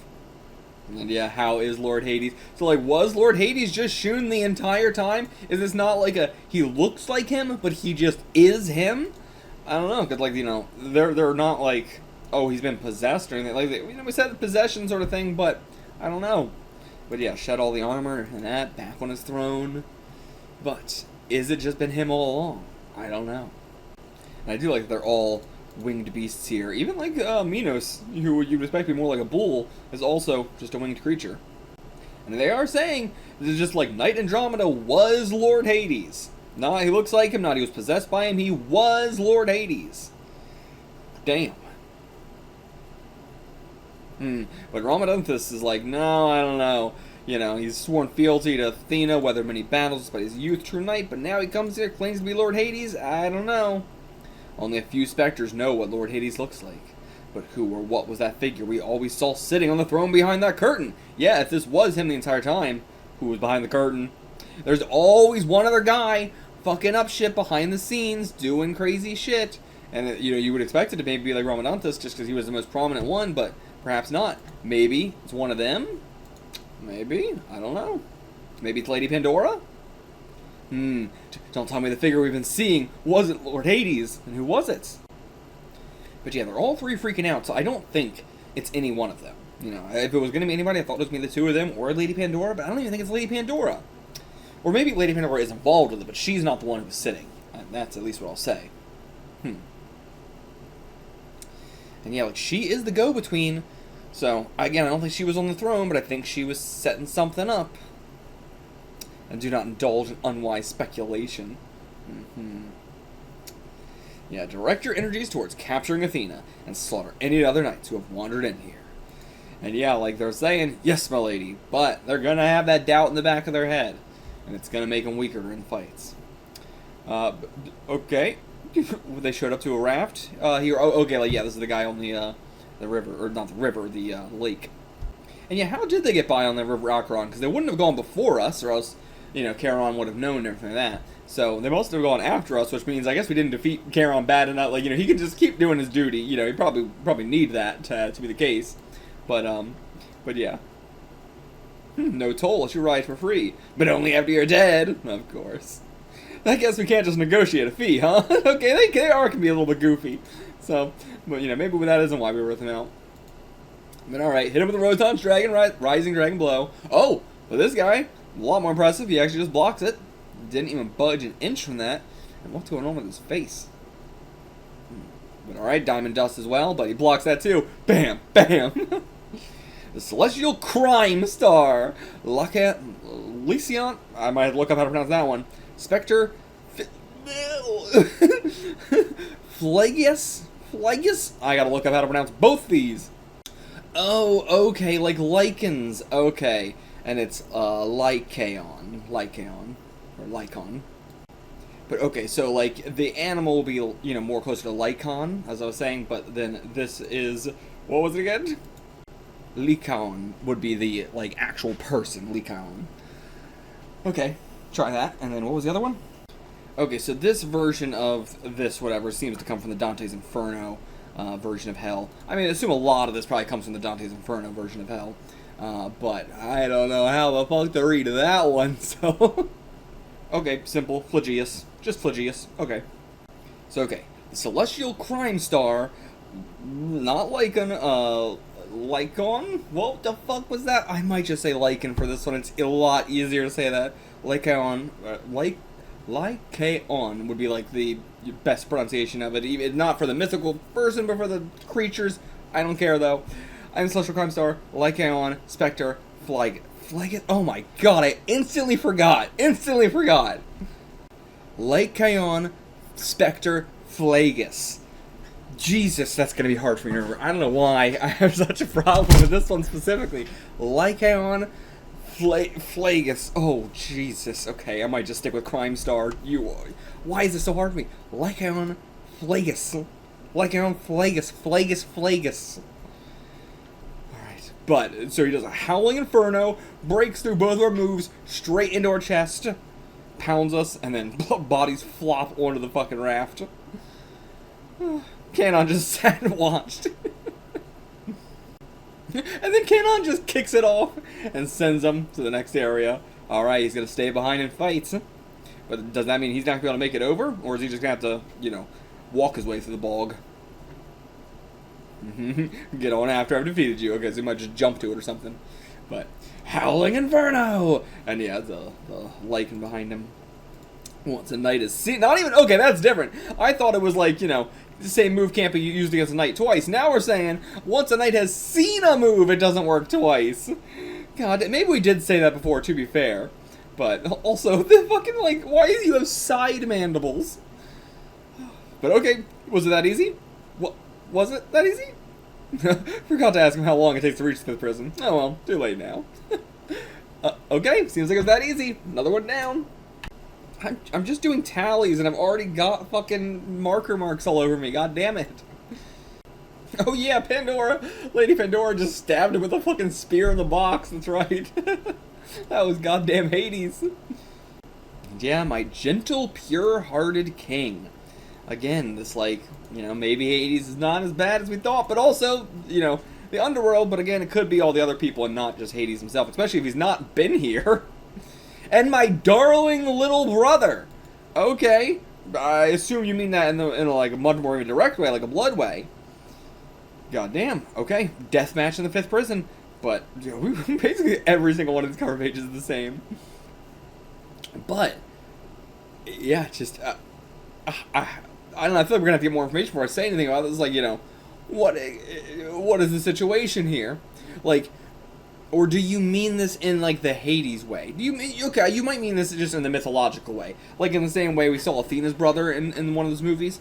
I think that's a lot more likely, actually. That makes a lot more sense. But okay, we made it across, and Canon just seems to have left us. He just left us there. But alright, here's the 5th prison, the Flaming Coffins, a place where heretics burn forever inside desecrated, flaming tombs. God, that looks brutal. Yeah, let's just try and run straight across, but you're gonna have to fight a guy, you know you're gonna have to. Okay, big Hercules Beetle man. Alright, let's face this guy. Wait, Canon's already, oh, that was Canon there. I thought we just ran up into him, but no. Canon's already facing this guy. And he's gonna already be defeated. It's already over. We are just bam, bam, bam, bam through all these people. God, Canon is so goddamn cool, but okay. And now, Rhadamanthus has appeared. Boom! Right on cue, as we have killed or defeated at least our 25th person. Hey, we're already a quarter way through, everybody. Rhadamanthus appears. I'm excited for you. The others, I'm like, you know, they'll like to sell me on them. But Rhadamanthus, you're fucking cool already. Alright, getting bored with these small fries. And I see. So yeah, thrown into the icy hell of Cocytus, which is for conspiring against the gods for blasphemy. And Shun, where's Shun? Andromeda. my lord, that is, has reawakened as Lord Hades. Incredible. I mean, I guess it's, it's similar to the Athena thing or Poseidon or any of that sort of stuff. It's just, Shun's been this the entire time, and now he's awoken to it like they did. That's a fucking hell of a twist. I just can't. It's a crazy, crazy fucking twist. Alright. Oh, that's a cool panel. I love that. Well, let's get ready to fight. But you two, go on ahead. Alright, settle 1-1. Charon versus Ramadanthus. Alright, he's fine with it. Alright, go. Get out of here. Get out of here, boys. Alright. What's your move? Have we seen one of your names before? Great. Yes, we did see. Greatest Caution. Greatest Caution. And just slaps it. Same attack. Won't work twice against the Knight. Galaxian Explosion. But did we use Galaxian Explosion against him already, or did we get stopped before we were able to? But the after effects still. Of Orpheus' Stinger, or Stringer, a Stringer Find attack. But yeah, that's still affecting him. Oh, and then someone else coming up to help here. Is it going to be the other two generals? You two? Yep, Minos and Ikos, they're here too. I don't know if you can handle all three at once. No, I don't know, you looked so shocked and worried, but you're trying to, cope about it. Oh, convenient. All three generals lined up like ducks. Yeah, I don't think so. Alright, what's he doing? A big wind-up punch there. What's it gonna be? Galactica Illusion. Oh, look at that. And this one is Minos, right? I think this one's Minos. God damn. That looks so creepy. But what exactly is happening? Is he going to wake up with an illusion or something? Or is he going to be stuck in a coma illusion essentially? But doesn't seem like it. Oh? Ramadanthus, why did you interfere? Huh. What did Ramadanthus do? Huh. Yeah. So, wait. So, yeah, this is him. This is Ramadanthus down here. Then he does something to stop it. What does he do? I don't know. Did he, grab his arm or something? Unclear. But okay, now he's rising up in the air, and he's bending his body and breaking his limbs. Yeah. Oh, becoming a puppet. I see. Can no longer move even a finger unless I will it. How do you like that? And one finger at a time is gonna break you down. But, Lady Pandora, ping! This Cosmo, my chest is tightening. What is this intimate Cosmo that I feel? Unlike the Cosmo of any of the other knights who have infiltrated the Underworld, and so aggressive, this time it's gotta be Ikki.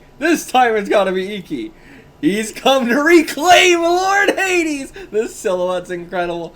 I love how we don't overutilize Ikki either. It's always years of these chapters coming out before we get him again. He's come. But interestingly, this ping happened right here during all of this as well. Just cutting away from that to this. I doubt it's related, but just interesting. Now, full integrate. Looks like his finger's fine again. Looks like his finger's already healed back up. Cosmic Marionation. But it's such a chore to go finger by finger, arm by arm. Let's just get right to the point and snap your neck. Okay. Hey, I respect it, but I would probably want to have some fun. This is the one time where I'm like, yeah, as a villain, you probably want to have some fun here. But, so, okay, right before he does, yeah. Wait, Minos, cannon is mine! I see, that's why you interfered.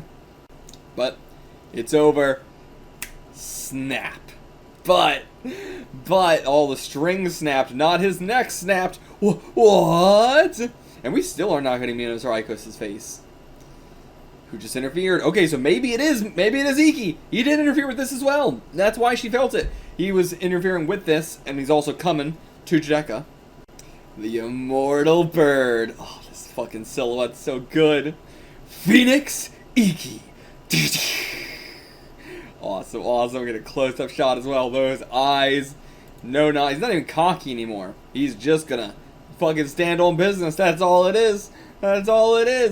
If Ikki straight up defeats the three generals, if we are flying through these guys. They are not a big deal. It's typically multiple chapters for each fight, but that has not been the case in this at all. All right, yeah, like Ikki trying to have some like banter here. Charon's like, hold on, forget about that. Your little brother Shun is Hades, the god of the Underworld. But also his reaction is just, what? Like, he's so unanimated now. He's been through it, so much. He's not cocky. He's not joking around. He's also not like worried or super exaggerated. He's just like, I don't know. Truly, he's just kind of here on business. Shun's Hades? Yeah, you're nuts. I've known Shun since the day he was born. How could he be Hades? So, okay, I don't know. I thought he was just kind of like taking it in and being like, well, we'll do something about that. But no, he's kind of not believing it all. And now they surround him. And wait, okay, so they're also saying Lady Pandora is tending to Lord Hades at Cocytus. Well, that was definitely Judecca. So, like, there's the 8th prison, and then not inside the 8th prison, but, like, we're still counting the 3 spheres as a part of the 8th prison. Okay. But yeah, it's just interesting they're saying, like, Cocytus is not Judecca. Like, I don't know. I guess it just, like, to me, Judecca's cooler, but... Oh? Can there be 2 Pandoras? What, did you, like, already defeat Pandora or something? So then, what is going on here? Like, someone disguising themselves as Lady Pandora situation? Huh. Okay, we're flashing back to Ikki and Shun. But then Lady Pandora comes here with maybe someone who looks a lot like Shun, who is Hades as well. And yeah, he's my little brother. That's a lie! But is she already Pandora here, or is she like, another kind of human? Like, just a normal human? Okay, yeah, and she's my brother. We have the same mom.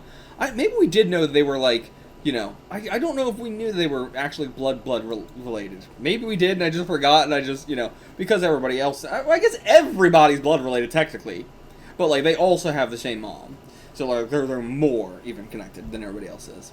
But like I thought it was just because they, have like such a connection or that. But I do think we already learned this, and I just forgot. Sorry. And yeah, so she straight up like, yeah, sure you don't know this, but the gods granted that child life so you can fulfill a certain destiny. Yeah, so basically she knew from the start.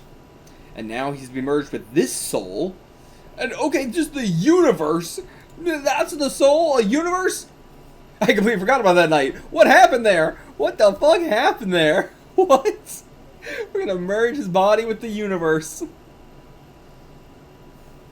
But yeah, so like, yeah, not 2 Pandoras. He was just, thinking about the girl from his past. And then from behind, while he's distracted, I don't know, he doesn't even seem distracted because he's listening to him do this whole speech with shaded out eyes and everything. But he takes it. He takes it regardless. But Shun is planning to die. That's the kind of man he is. Huh? Like, Shun's gonna kill himself and then that's gonna, like, end everything here? I could see it, but, damn, he just instantly knew that just from, like, remembering. I mean, maybe there's something more to the backstory we haven't gotten to yet. And yeah, no nonsense. Slaps that helmet off. God, the art's so fucking clean. Okay, losers, take your pick. Who wants to go down first? Awesome. God, he's so goddamn cool. But I do think he can take on all 3 generals. I think he can. But alright, here's the liar cloth. Oh my god! Ridiculous! The most ridiculous fucking cloth we've ever had in the series. Holy shit, look at this fucking thing. The legs! The legs! Everything about this looks so terrible. It looks so bad. I'm normally like, I feel like 99% of the time I love these way more than I love this version of it. But this one, no. No. And these are the arms too. Oh, this looks so bad. All the other ones, you're like, how does this become, the thing we see them wearing? This one, yeah, you instantly know. Okay, and we're getting Minos here. The Celestial, it's interesting that we're getting this here the first time through these. And also, by the way, I thought these were volume extras. These were not volume extras. These were in Weekly Shonen Jump. Like, I have Weekly Shonen Jump issues back there in Japanese and stuff like that, and I was curious and I looked through it. These pages were in Weekly Shonen Jump. That's crazy. The Celestial Heroic Star, Garuda Surplus. Okay, so he's a Garuda as well. Like, he's Minos and a Garuda. Cool. But yeah, so they all are going to have, like, bird surpluses, but, than their actual thing. But yeah, he doesn't really have anything Minos-like going on, anything at all. I mean, the horns, but I'm thinking like attack-wise or personality-wise or anything. And then Ikos is the Celestial Noble Star Griffin surplus. Okay, he's a Griffin. Cool. But yeah, love these armors. These armors are amazing.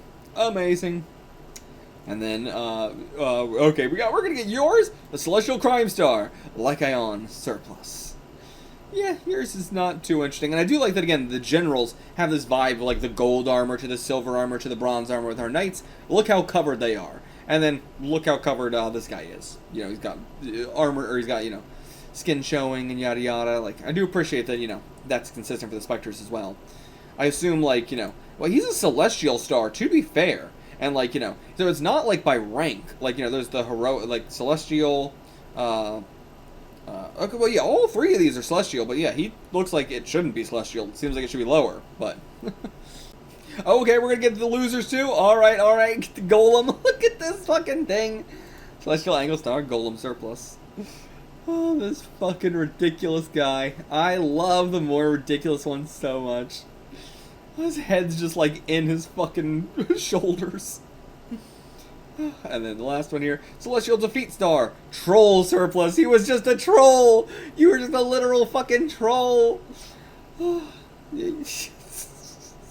And yeah, he's a little bit more covered, but like, so what's the difference? I don't know.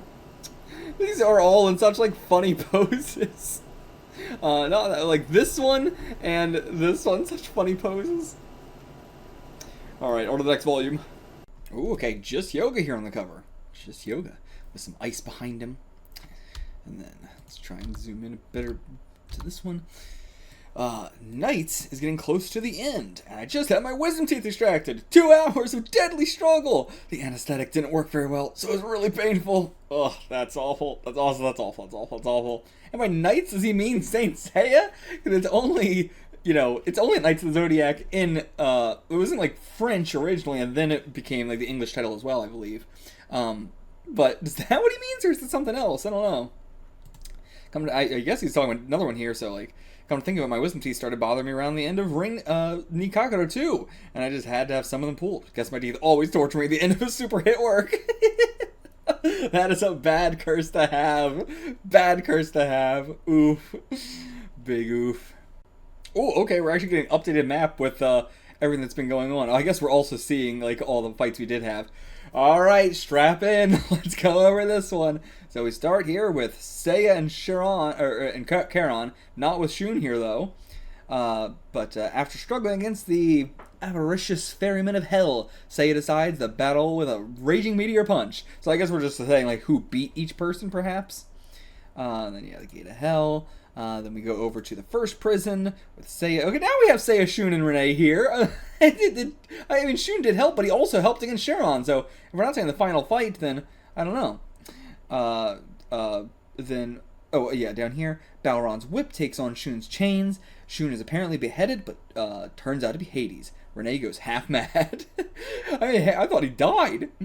But then over here in the second, well, I guess then the Valley, okay, this little spot right here is the Valley of Black Squalls.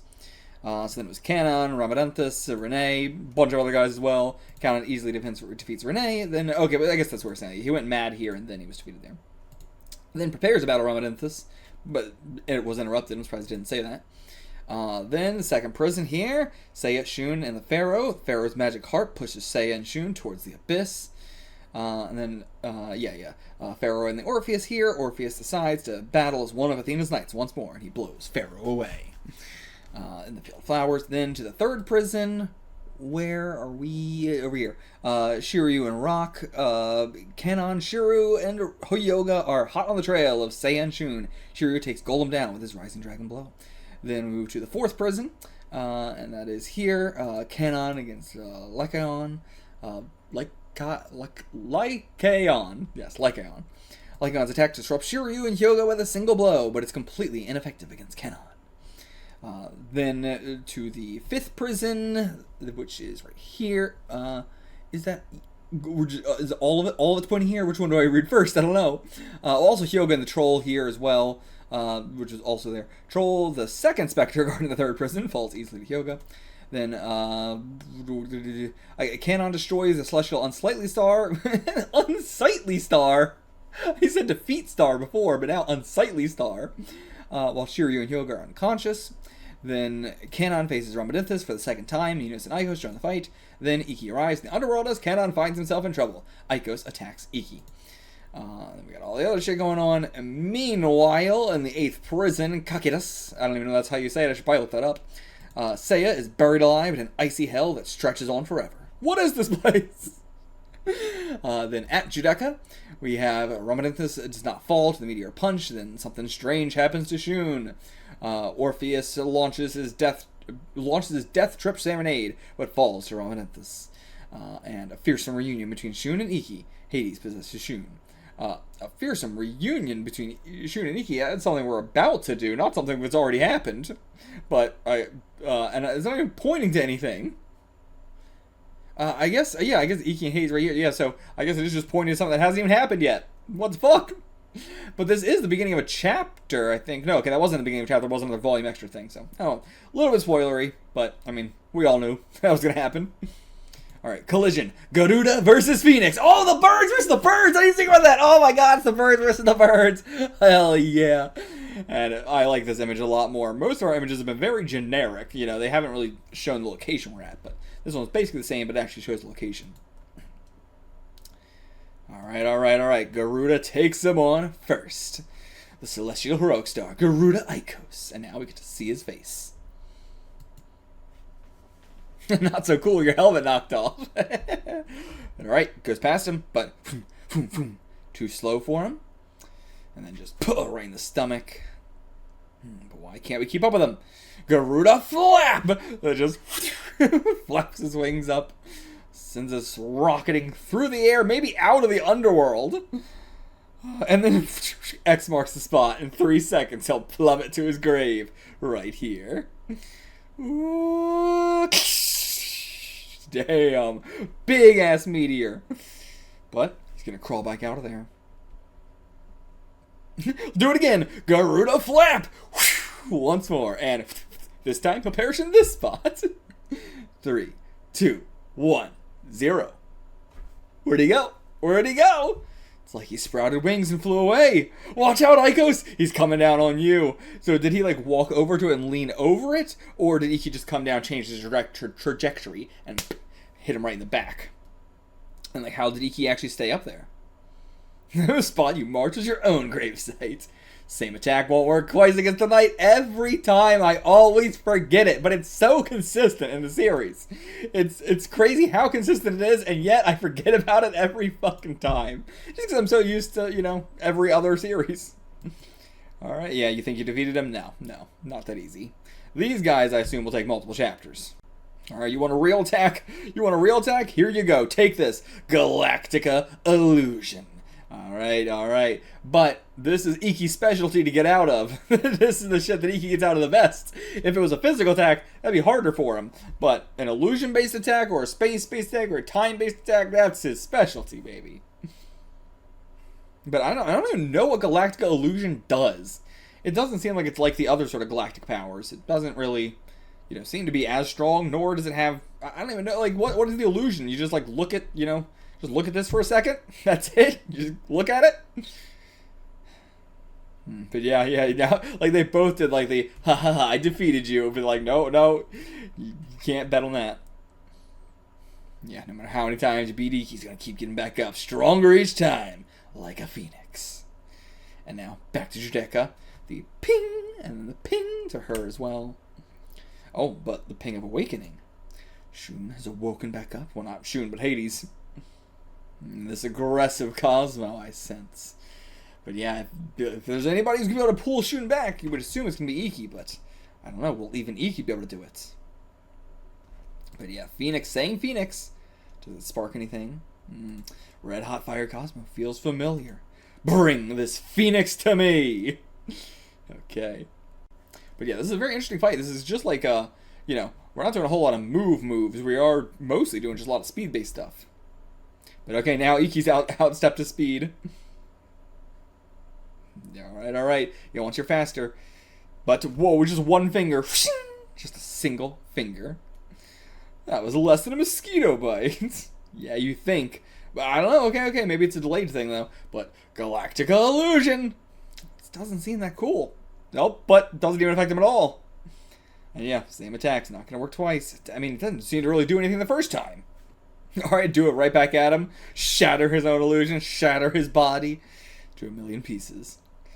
But you came back pretty quickly. Yeah, how'd you enjoy your tour of hell from within hell? Yeah, that's so funny now. We always just give somebody a vision of hell, but now you're in it. You're in it, and you're still scared of it. What is this? He's finishing this with the planet-crushing wing beat of Phoenix. What? Heavenly flying Phoenix.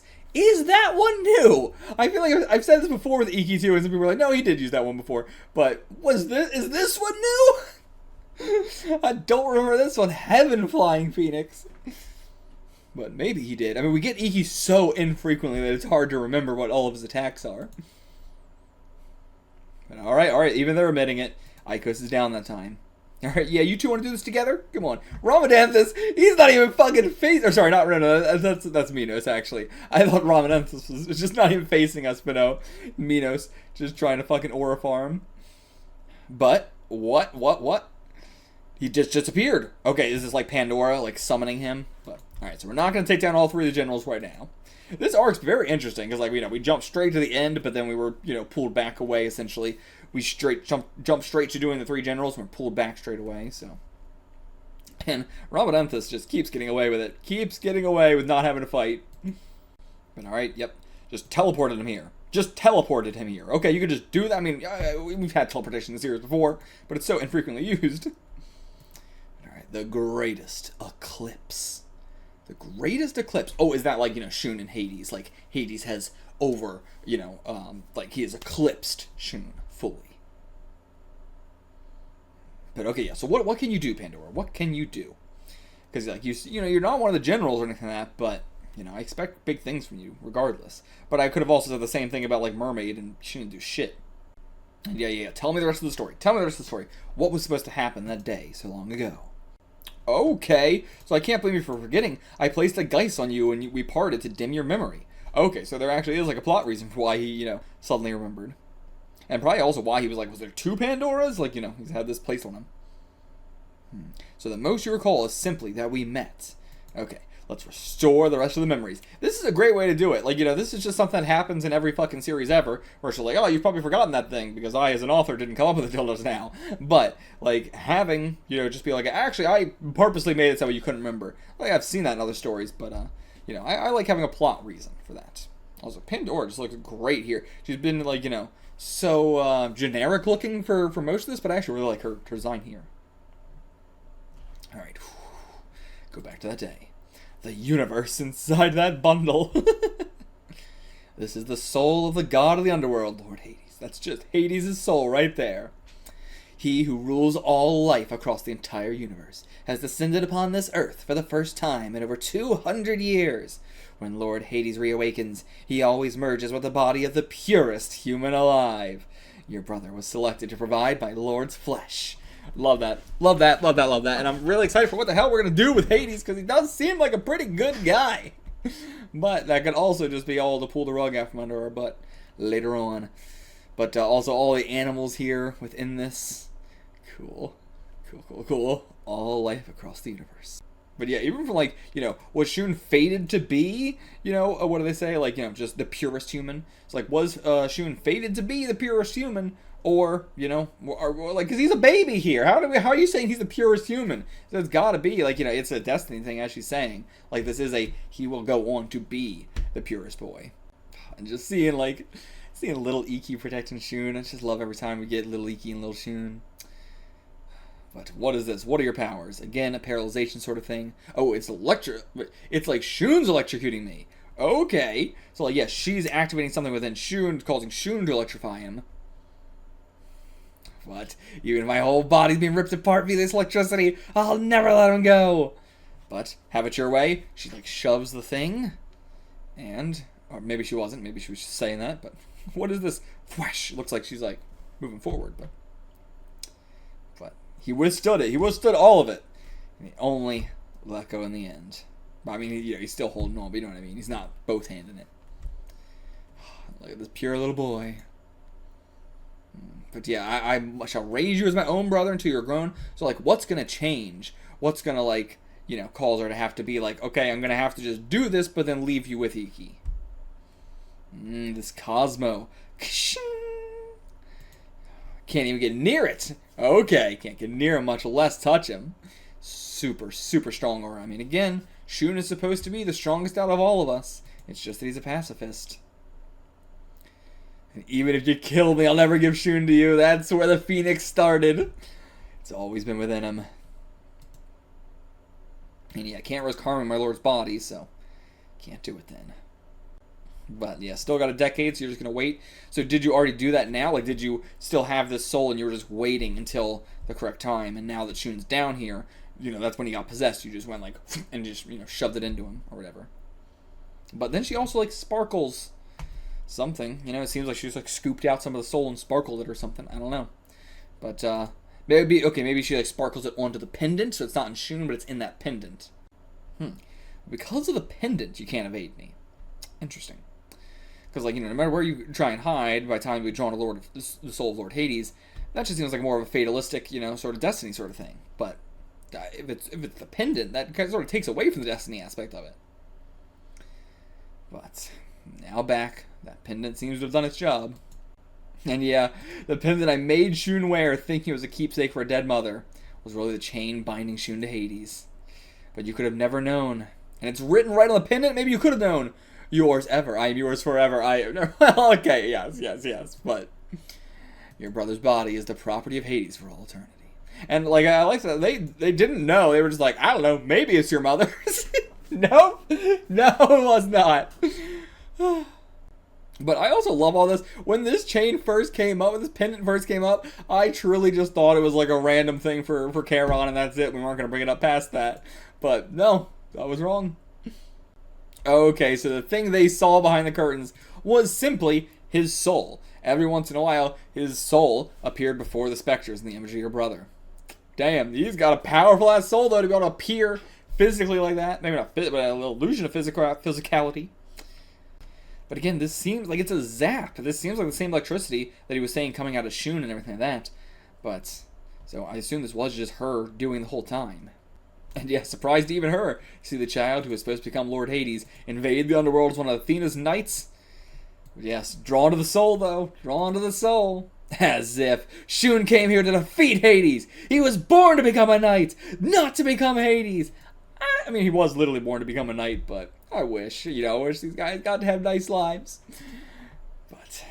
But then, whoa. What's going on? She tries to fight us, but, like, you know, it, like, sort of like a divining rod or something. It just sort of, like, leaves her hand, assuming it's pointing towards something else.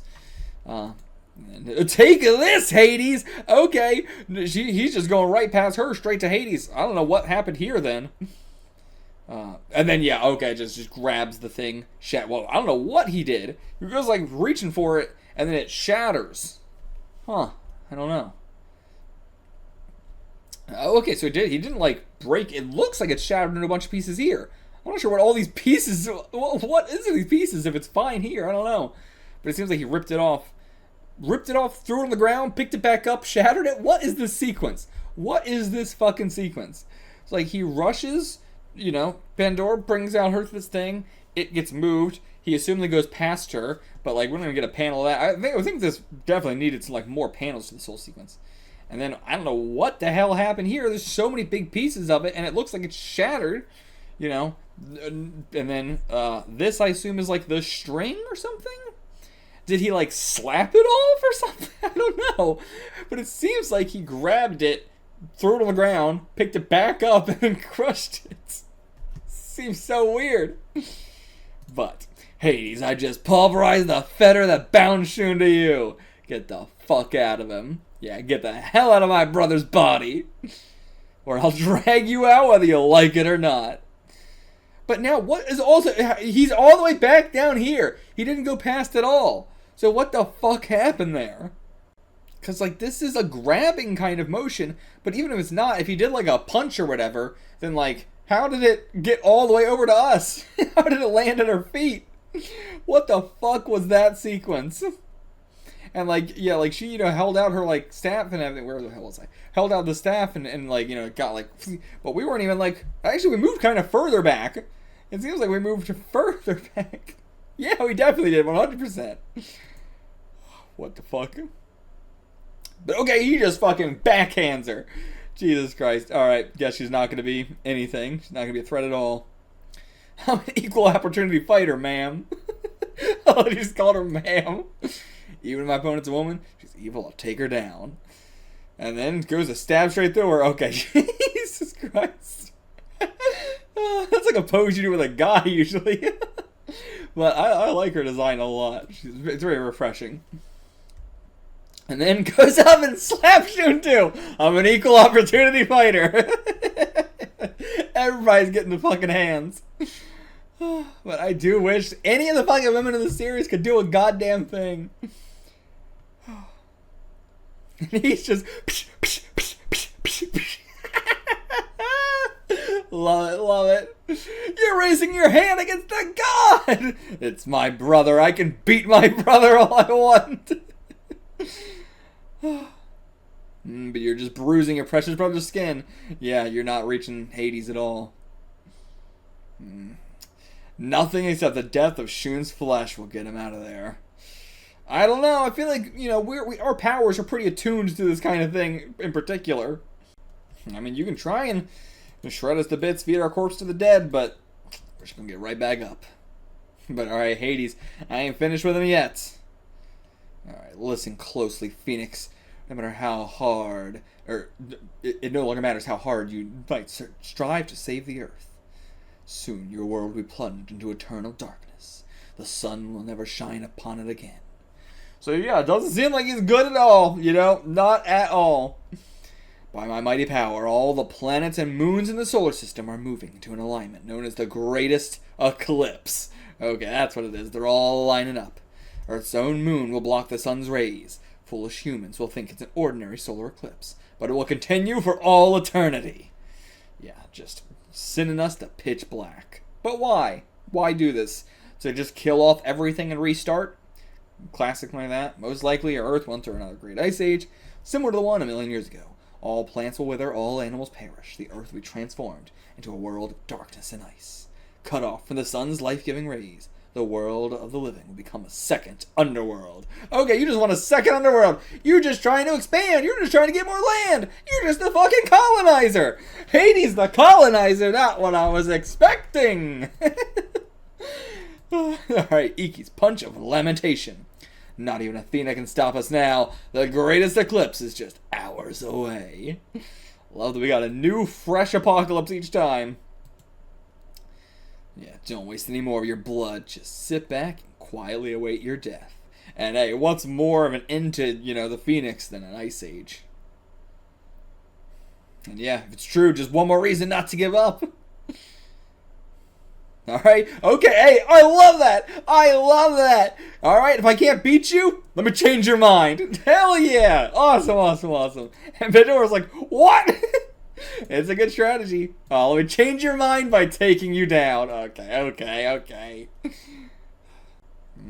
Doesn't want to hurt Shun, but what are we going to do? I mean, just do an illusion-based thing, That's not going to hurt his body. So, okay, again with the Heavenly Flying Phoenix. But again, you never want to go with your strongest move right out the gate. Oh, God, Ikki's proportions are so goddamn sexy. Holy shit. Like, especially in the Underworld. Like, he's hot as hell already. But in the Underworld, just the way he's drawn the perspective shots on him, especially his legs. God damn, he looks hot as hell. But okay, we fucking wrecked this place. But didn't scratch him at all.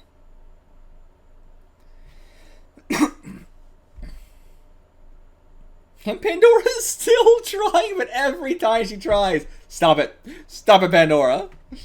Let him do as he pleases. He's resolved to die.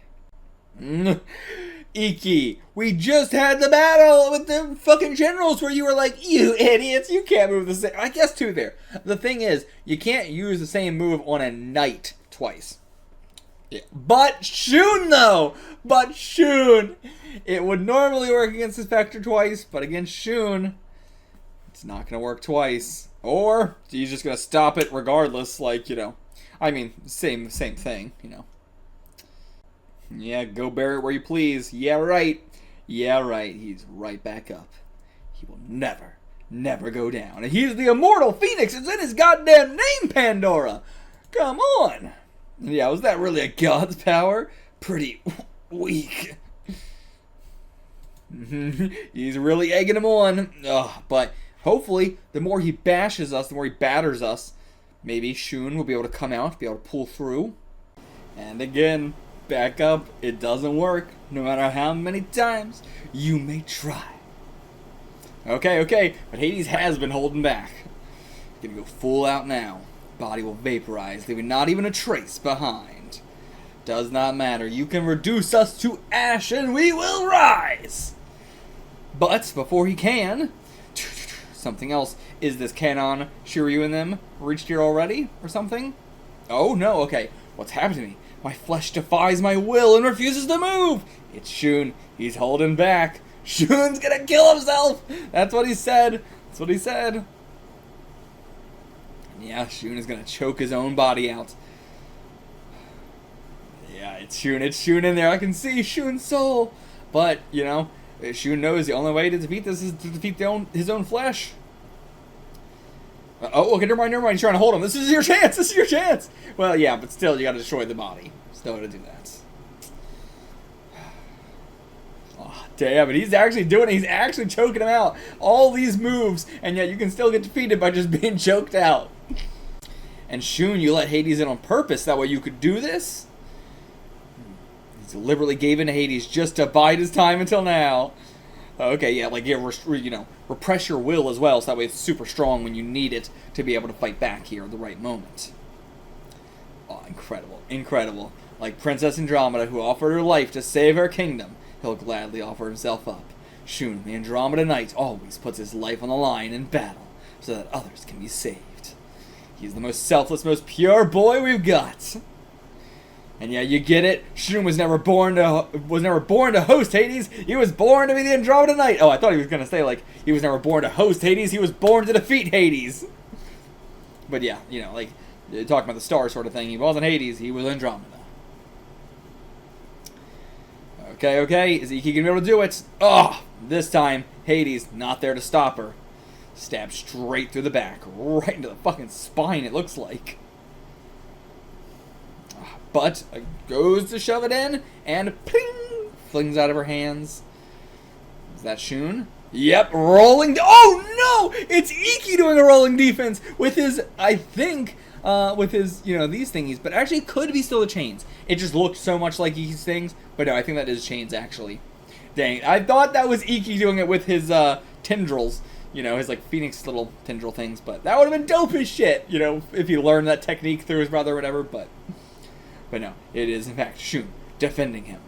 Of their own volition, too. He's not even, like, doing anything. Oh. I wonder if Shun will die here, and this could be the end of Shun. I mean, we could then go to Elysium and get Shun back, maybe, somehow. That'd be cool, because I think, like, we have one more chapter after this, and the only other thing we've set up is Elysium. So, and we've also done, like, nobody's gone to Elysium. Or rather, like, none of these guys can go to Elysium. Well said, Shun. You really are my brother and a knight of Athena. Okay, with this fist, I'll gladly accept your sacrifice on behalf of the earth. I love to see someone like that. But will he be able to actually do it, or will he not be able to? Will he have to stop himself? I don't know. Okay, and then these two sense that Ikki killed Shun. They can sense those two cosmos. Oh, damn. Did he do it though? Okay. The blood. Get a big spray. I just love these pages. It's so unique to Saint Seiya. What a cool artistic choice. Okay, he did. Straight through and through the heart, it looks like. Damn. I mean, we got an image earlier this arc of Shun being ripped to pieces, and I was like, imagine Shun's your favorite character, and you're seeing that? That's brutal, that's terrible. This is real! Brother killing brother in order to save the whole world. And I'm gonna drag Hades out of you, kicking and screaming. Kicking and screaming. Oh my god, disgusting. Absolutely fucking disgusting. Saint Seiya control gore in a way that's more disgusting than some horror series. This is, I mean, it's like how textured, you know, the hands are as well. Oh my god. That's Hades! What? Hades, oh my god! What the fuck? Hades, okay. Was that a heart or was that just a parasite? But I don't know, we got it out. We killed it. Reduced it to nothing. Is Shun gonna be okay then or something? Was that not his heart? It was just like a parasite? I don't know. Doubt he's gonna be okay. I know Hades is still in him? Oh my god, or it's another one. I don't know, what's going on? What the okay, Hades is just jumping out, and we got a true form of Hades that's a fucking HR Giger alien. Hell yeah. Hell yeah. I mean, so much of this arc has been very Giger already, so let's go full fucking Giger. Oh yeah. And chomp. But is that Hades chomping down, or did okay. Oh no. I don't know why I was thinking, did Ikki bite it? But okay, leaping out of his chest as well. Mother of God. We're just full alien in this bitch. Oh my god. Is there any armor to this, or is this just he's a fucking creature? Because I love that shit. I mean, I talked about how, like, I wish more series did a, like, my final form is an extremely grotesque monster that you have to fight, rather than one of my mid forms is a grotesque monster you have to fight, and then my final form is just the most humanoid form. Never a fan of that. Probably will do it again, but I like that we did have a, like a, you know, I mean, you do typically have a more human form than a beast one, than a humanoid form. But here's hoping this stays as Hades. Here's hoping.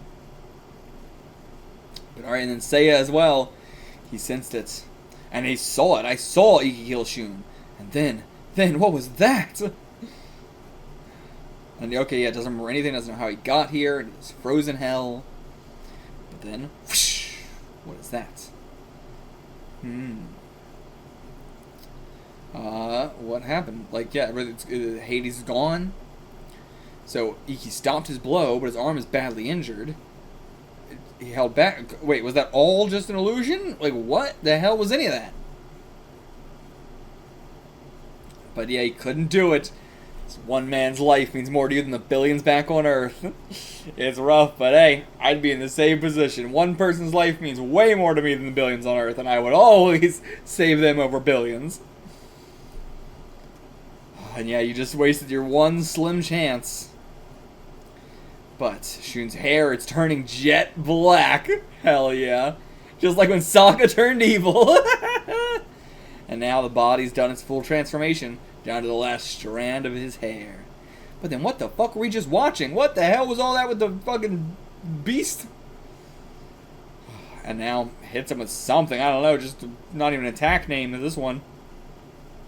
Didn't even do an attack name. Just... And yeah, again, dispose of his body. You think, but... Alright, and then another Cosmos coming in. Who's it gonna be?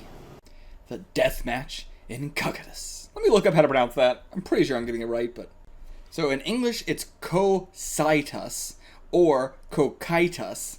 In Japanese, it's Cocytus. So I've actually been saying it like the way the Japanese say it, but maybe I'll say it in English as Cocytus? Cocytus.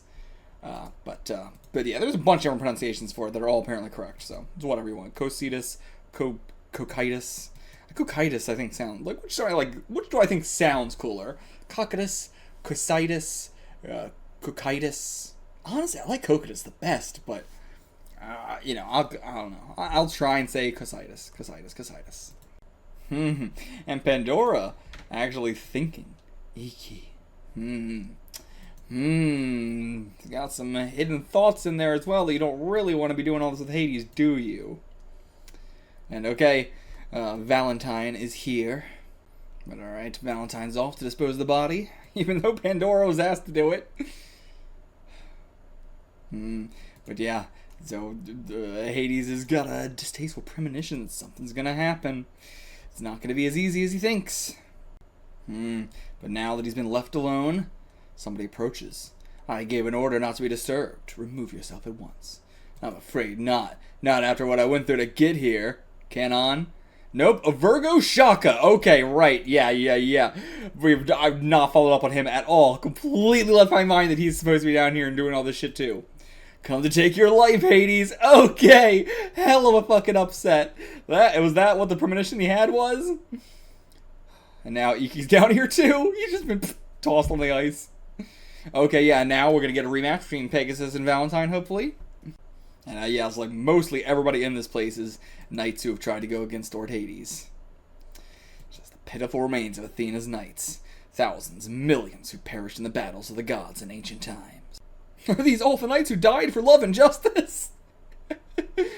Mu, Aoria, Miro. Yeah, looks like you're not the only one who's sent here alive. Them as well. Okay, so we're not saying they're dead, though. We might be able to revive them. Cool. Dope. Okay, let me out of here. We made a promise, didn't we? Back in Castle Hades, you agreed to fight me if I made it through the Underworld. If you're a man, let me out and fight. What's the fun of fighting a half-dead child?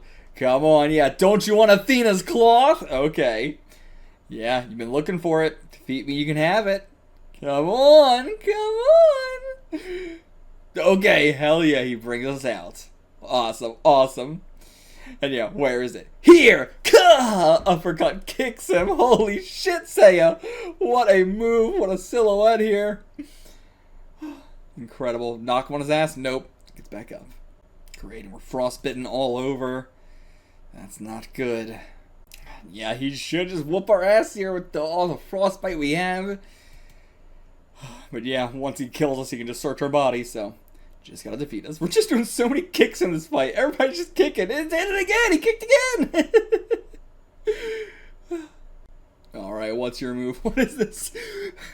Greed of life! I don't know what attack that is. I don't know what you're doing there. I guess it's like, if you start like this, and then he's like going whoosh, up like that or something, but even that, I don't know what that move is. But greed of life. And now back to Shaka. But yeah, where were you? Heard you were playing her escorts. Where the fuck are you? So, okay, Athena and I were heading directly for Elysium. Okay, I see. So, okay, yeah, they were trying to find their way. Then when all this happened, the Sensei turned around. Alright, let's do it! But halt, Shaka! Do not meddle with Hades. Who is this? Oh, Athena, that was Athena. Okay. But then what? Why did we come here then? Why did you let us come here? And now he's got it. He's got the cloth. Shit. But okay. Grab it onto. Okay, no. I thought he had grabbed it already, but no. Just grab it. Not gonna let him get it. Okay, he's just unconscious and his body's moving involuntarily. Tries to step on our hand, but we're not gonna let go of this thing. Ikki, be nice if you can get back up too. Oh, now our fire burning. Athena's close by. I've got to get this to her. This cloth, I must deliver it. If we're just defeating Valentine like this, again another kick. Why is Caravana so obsessed with kicks during this fight? And okay, there we go. Shattered that armor, breaking through with all kicks. So weird. And okay, so Phoenix does have some new armor here. Yeah, we never saw it. Like, we didn't get one of these pages for it before. But yeah, so I was going to say, because yeah, his legs look so fucking cool. The rest of it, you know, I like it a lot. But yeah, the legs especially and these little arm bits, really nice. This looks fucking sick as shit. God damn, look at that fucking thing. And then, okay, yes, the Celestial Unsightly Star, Deadly Beetle. Which, it was the Defeat Star before, I believe. But yeah, the legs around the torso here with another like mouth or something. I don't even know. This one is gross. Gross. It's unsightly for sure. And the Celestial Victory Store, Basilisk. Oh, okay. Are we gonna get those guys? Why are we getting it here? Why are we getting it here? I hope we don't just skip over them. I was hoping we were gonna get to see them again. But yeah, so many tendrils coming off this Basilisk. So sick. These all look so fucking cool. And then, yeah, the Arlaune. I don't know how the hell you say this or even what it is, but Oh, it's like a plant thing with a lady inside. Okay. But yeah, this looks really cool. I hope we get to see you guys. I hope we did not just go over you guys. And then Celestial Gold Star, Minotaur Surplus. God, look at these shoulders. Look at them damn shoulders. But yeah, basically the same. Basically the same. Oh, your favorite attacks! Your favorite attacks! Okay, hold on. We gotta do our own. We gotta do our own. Hold on. Okay, I've got my list. I just have a top 5/6, sort of, then I'll do some like honorable mentions.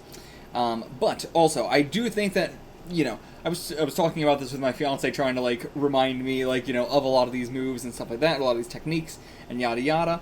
And then, you know, I formulated my top 5 from there. But I pretty much had my top 5. You know, I was seeing like, is there any that I'm forgetting? And like, you know, that's where the honorable mentions are gonna come from. But I'm pretty solid with mine. But I'm not really thinking about like the, you know, idea behind the attack, what the attack is supposed to be able to do, like the power of the attack, or, you know, like, you know, our main characters have a lot of, like, you know, this attack can reverse the waterfall, or, you know, this attack's punching a bunch of times this quickly, or, you know, like, the idea behind the attack is not what I'm going for. I'm going for, like, the visual of the attack. So this is, like, my top 5 attacks visually. You know, not like an overall, like, what does the attack mean, you know, emotionally and stuff like that. We're not putting any of that into effect. I'm just doing visually what I think is the coolest and most interesting in that. So, which I think the top 5 in this will be much more going into the emotions of each one, you know, and yada yada. But mine is number 1, Another Dimension. Love Another Dimension. Absolutely iconic move. Overall, like, just one of the best shonen moves ever. I would put it in the top 5 shonen moves, like, period. And it would probably even be in, like, a top 3, honestly. It's really high up there. There's, like, I don't know, because like, in terms of, like, what I think is visually really cool, also just, like, you know, it has the concept of what the move is, but it is also visually seeing it happen. Versus a lot of the other ones, it's like, here's what the move's supposed to do, but we don't get to see that. But, like, I like the ones where it's like, what the move is supposed to do and what we're visually seeing is basically the same. But yeah, so Another Dimension, I would put, like, top 3 shonen moves of all time, honestly, maybe. Number 2, Golden Triangle. You're gonna see a theme here. I like a lot of these kind of moves. I love my space-time dimension moves. They're really fucking cool, both in terms of concept and in terms of, like, the visual. And I think that actually helps. I was saying, you know, that, like, oh, I'm not gonna put the, like, what, you know, is going behind or going into the attack into my list, but apparently I am. But these just, I guess, mean more to me than our main characters, because our main characters are really cool emotionally, but they're not that cool visually. And I think both of these are good, like, you know, maybe not emotionally, but they're really cool, the idea and the visuals. Versus, like, you know, it's missing the emotion, but I guess our main characters are missing, you know, one, and they have the 2. They got the emotion, and they got, like, the idea behind the attack, but they don't have the visual as cool, but I don't know. Either way, this is my list. I don't know. Number 3, Galaxian Explosion. Absolutely Galaxian, or, was it Galaxian, and then Galaxia was the illusion one. But, Galaxian Explosion, again, just a fucking classic, just one of the coolest goddamn moves ever. It's so dope, seeing the planets breaking away and everything like that. Oh, it's so cool. It you know, it's like Pegasus Meteor Punch, but just cooler in every way.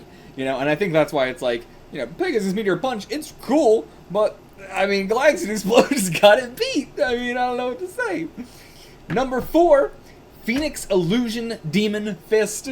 Again, that one's cool in a completely different way. Just getting to, like, it's a move that is, like, a powerful ass move and stuff like that, but it gives us a whole, like, multiple page effect. Like, that's dope as shit. We can go multiple pages seeing the effects of that attack. That's amazing.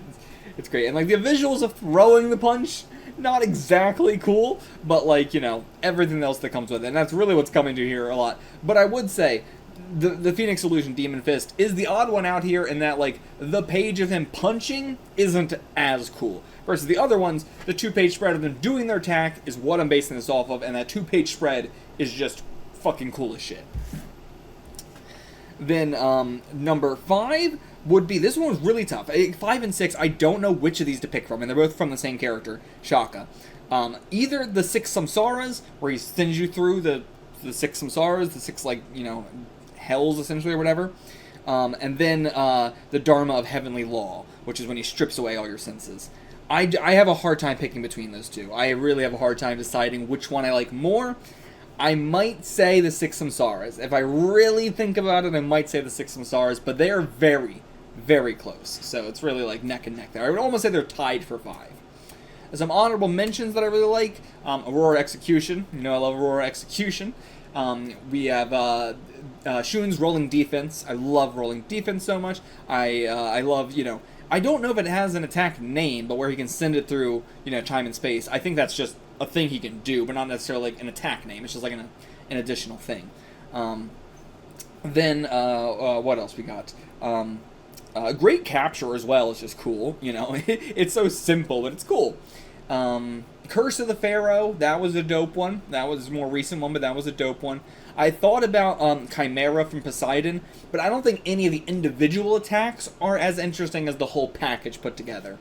So yeah, I'm not sure about that one. Papillion's attack, I think, like, well, I don't remember the name of it though, so I'm struggling with that one. But it was like an eruption thing. That one was very cool. Also just the whole cocoon in general, but I'm not sure if that was a named thing. And I'm trying to go for like named attacks, sort of. But it's also, I'm struggling to like remember, you know, some of the names of some of them. Death Masks as well. Death Mask, his, you know, sitting into limbo essentially. That's fucking cool as shit. That one was dope. It's you know, but I think like the Six Samsaras really beats it. So, what else? What else we have that was really cool? Oh, one that's just like a punch that I think is really cool is Cetus Moses. He's still, I think, the one that I really like when it comes to the uppercuts. You know, that was the first one that really sold to me. Just, you know, the concept of being, you know, uppercutted because you're being blown out of like the whale's, you know, whatever the fuck they call it, blowhole. But also just the visual of the whale is so cool. And like, you know, the visual of the animals behind their attacks, or the just, you know, constellations behind their attacks. I feel like it was better towards the beginning of the series, and it's kind of gotten a lot worse. Not even worse, but just like more stylized, and so it's harder to tell. It doesn't look as cool. But there was also some ones at the beginning that I was like, But I think, yeah, Cetus Moses has like one of the coolest, like, the whale behind him doing the uppercut shots, and the idea of being punched with a whale, I don't know why that's cooler to me than even like being punched with comets or something like that. Not as much as being punched with planets, but like or being punched through planets, really. But I don't know why, like all the other attacks may be more powerful or something, but his uppercut, the idea of being punched by a whale, it just really tickles me. I don't know, I don't think it was an attack name with Corvus like flying on the crows. I don't think I can count that. I don't think it was an attack name. What else? Do we have anything really good that I'm forgetting? Oh, the Milo's Stinger. I really like Milo's Stinger. That's cool. But yeah, a lot of honorable mentions. But I'm going to sit here all day if I just do every honorable mention. So I think that's good enough for right now. Let's move into what everybody said here. So, yeah, your favorite attacks, popularity poll. Number 1, Pegasus Meteor Punch. Seiya's signature move, boldly and unexpectedly takes first. And yeah, boldly, unexpectedly, like, you know, I'm not that unexpected, especially for, like, the type of fanbase that Seiya probably has, and just the type of story that it's telling. I'm not that surprised at all. Maybe we should guess, actually. I was not going to do that because I'm not sure how interesting it is, but let me at least try and guess the order of the main characters. So we're going to say Seiya, obviously, because we just saw that. Then I think Hyuga. I think Hyuga's going to beat out Shiryu. And then, are people going to vote Shun that high? Why do I feel like he's going to get shafted? Seiya, Hyuga, Shiryu, Ikki, I think, actually. I might say Shaka, Shun. And then, you know, that's 1, 2, 3, 4, 5, 6. Can we just quickly go through who else I think will be up here really highly? Well, I'm just saying their names. I'm not even saying attack names, but, well, whatever. Then I'm going to say Saga, then Canon. I do think Shock is probably higher than Saga and Canon. I don't know why, I just get that vibe. But I don't know, actually, I don't know. I would have said that before, but now, after Chapter 1 and Chapter 2 of the Hades Saga, I don't know. And, but I still think Saga is going to be higher than Canon. Two more. Who else is going to be that high up there? Moo probably will be that high up there. And I want to say Shion. I would love to see some representation there, but Doko, I don't know.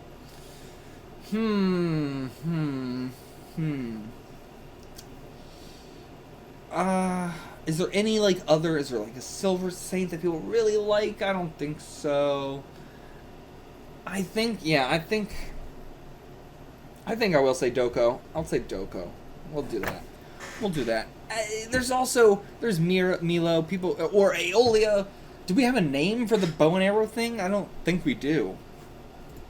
Either way, that's my guess. So Seiya was first. Then, okay, sorry, well, so it's Galaxian Explosion, so it's both of them, I guess. I didn't even think about that. I was different between Saga and Canon, but Galaxian Explosion.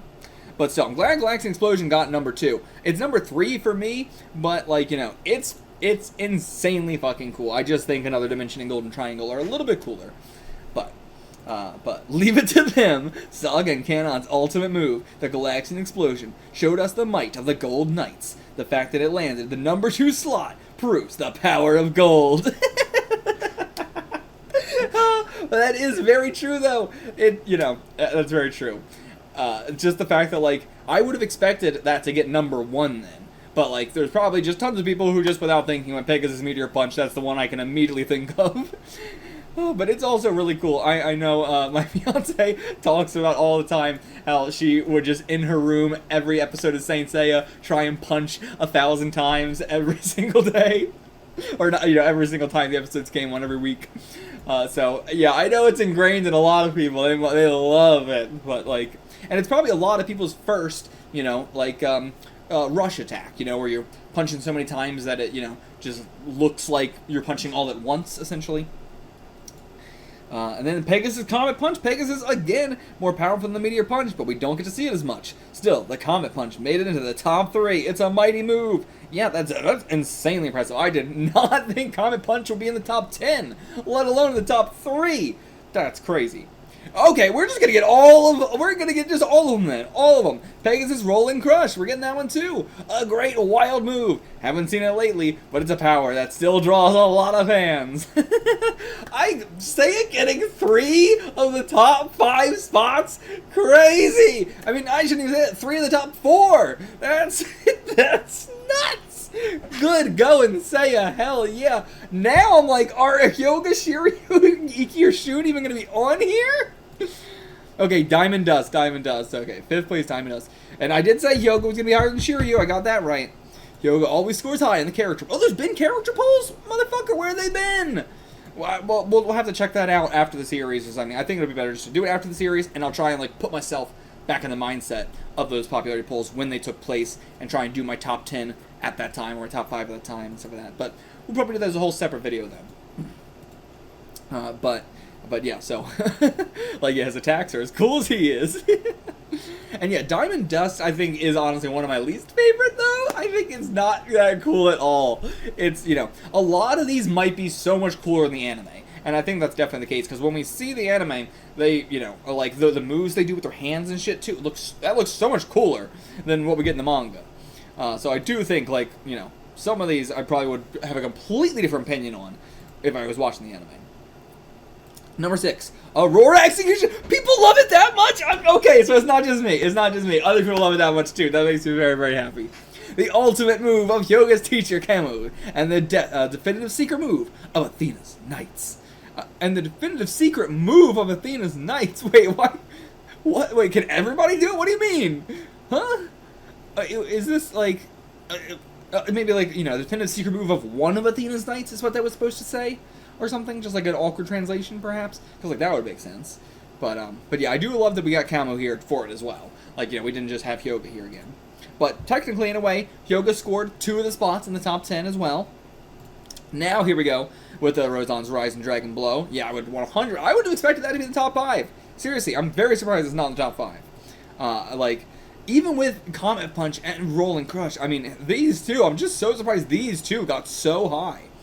But, like, yeah, I really would have expected, even with this, it would have been like Bam, Bam, Diamond Dust, Rozan's Dragon Blow, then maybe like Aurora Execution or something. But, like, still, I can't believe Roar Execution got above Roseon's Dragon Blow. That's crazy.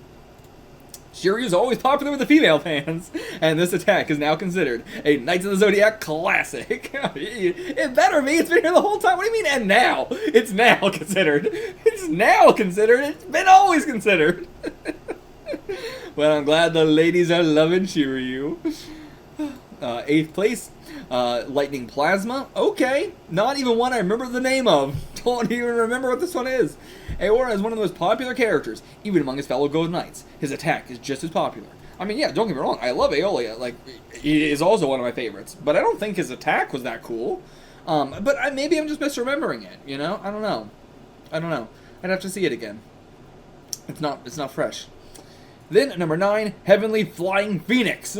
By pulling almost 50 votes ahead of his little brother Shun, Ikki defends the honor of elder brothers. Go, big brother! But Heavenly Flying Phoenix, really? People like that more than... And so that must have not been a recent one. That definitely is one we've seen before, I just forgot. But that says a lot about how much Ikki is the #1 guy I forget his other moves that aren't Phoenix, Illusion, Demon Fists. Because it's too cool. It's the coolest fucking shit, man. And I can't believe that got so low 9th place. I mean, it didn't even get it all, actually. I mean, Ikki got 9th place, but Phoenix Fist thingy didn't even get anything. That's crazy. Heavenly Flying Phoenix. It's also not that cool. It's just like, it's a punch. It's just a punch. But okay. Good. Shun did get on here. We got all our boys on here. We got all the boys in top 10. That makes me very happy. Very, very happy. I'm so glad Shun didn't get fucked. But, Circle Defense. Okay, people like Circle Defense more than Rolling Defense? Okay. And also, yeah, he was 50 votes ahead of his brother. That's pretty crazy. But actually not that. When we look at the rest of these, actually, I wonder what was their big drop-off. So, like, yeah, this is 1,000 less than, yeah, not too bad drop-offs, actually. None of them really have a bad drop-off at all. And you would expect first and second to have a big gap, but yeah, so actually not too bad drops-offs at all. But yeah, Shun is always one of those popular characters, but maybe his move is a little weak compared to others. But okay, glad to know that Shun's also, you know, a very, very popular character as well. And a word from Kurumada himself. In the past, we've run character popularity polls in Shonen Jump magazine, but this was the first time we asked readers to vote on their favorite attacks instead. Other results, what you expected? Seiya dominates the top slots, defending his honor as the main character. I've never seen someone defend their honor as the main character more than Seiya has. Like, props, dude, props. Holy. He has earned it. He has earned being a main character almost more than anybody else has.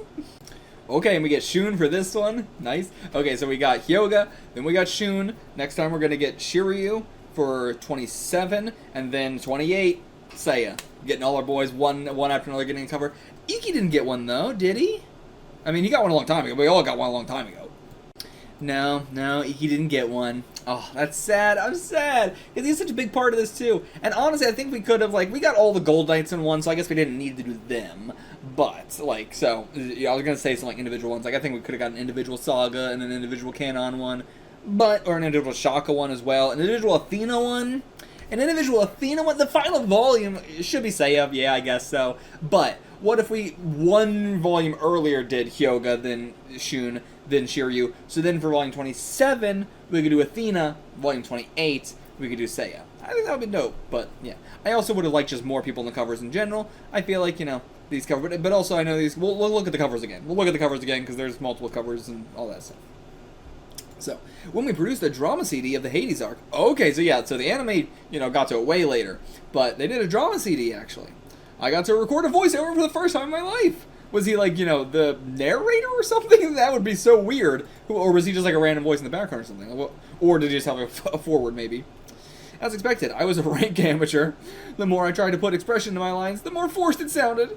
But if I didn't try to emote, I sounded dry, hoarse, and sarcastic. I hate my own voice.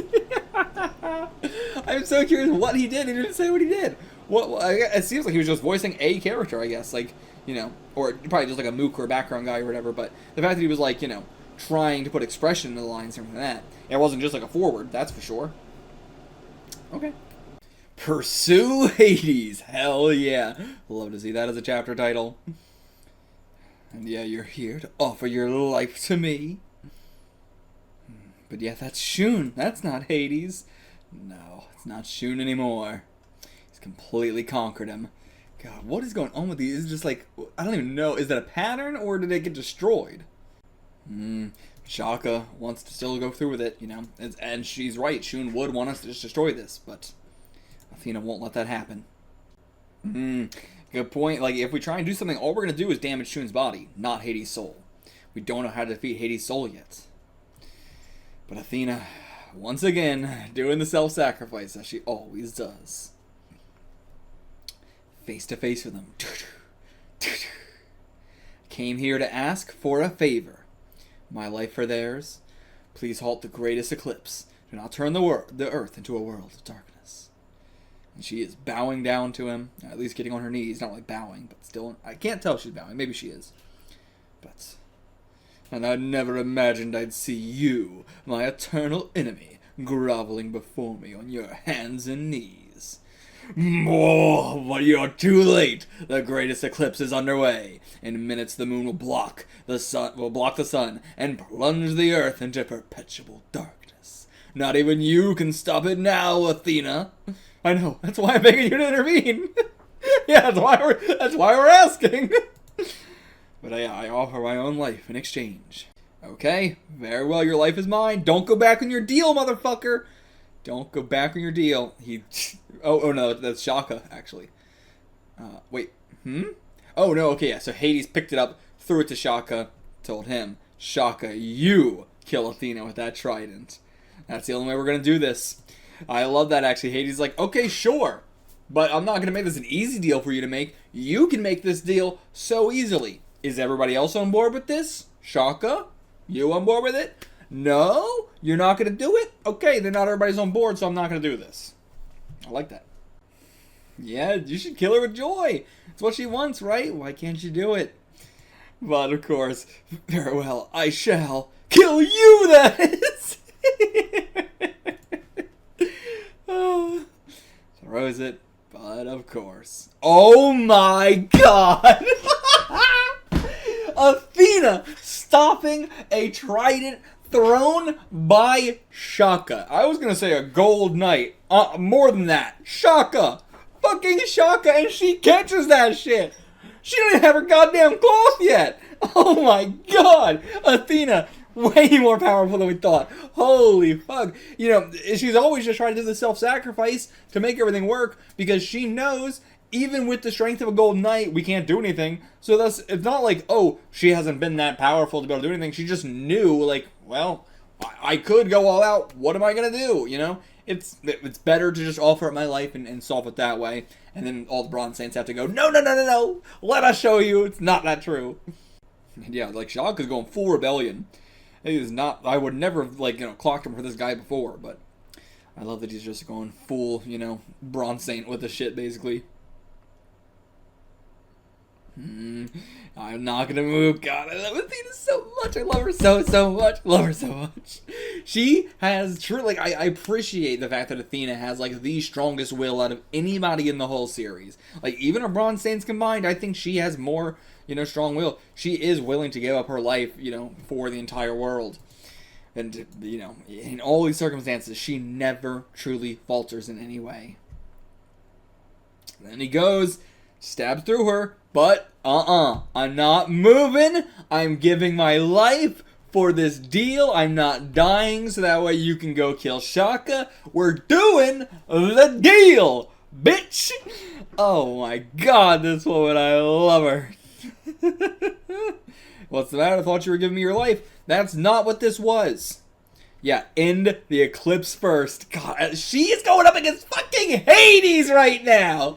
Like, God, when she gets her cloth, oh, you better run. I'll not let you kill anyone. Not Shaka, nor Shun, nor all of humanity. Oh, just try and get through her, Hades. Just try and get through her. I have a duty to protect every living thing on this earth. That is what I was born to do. And yeah, Athena's boiling blood. Oh, and Athena's blood hurts him. Okay, that's good. That's very good. So we found a little counter here.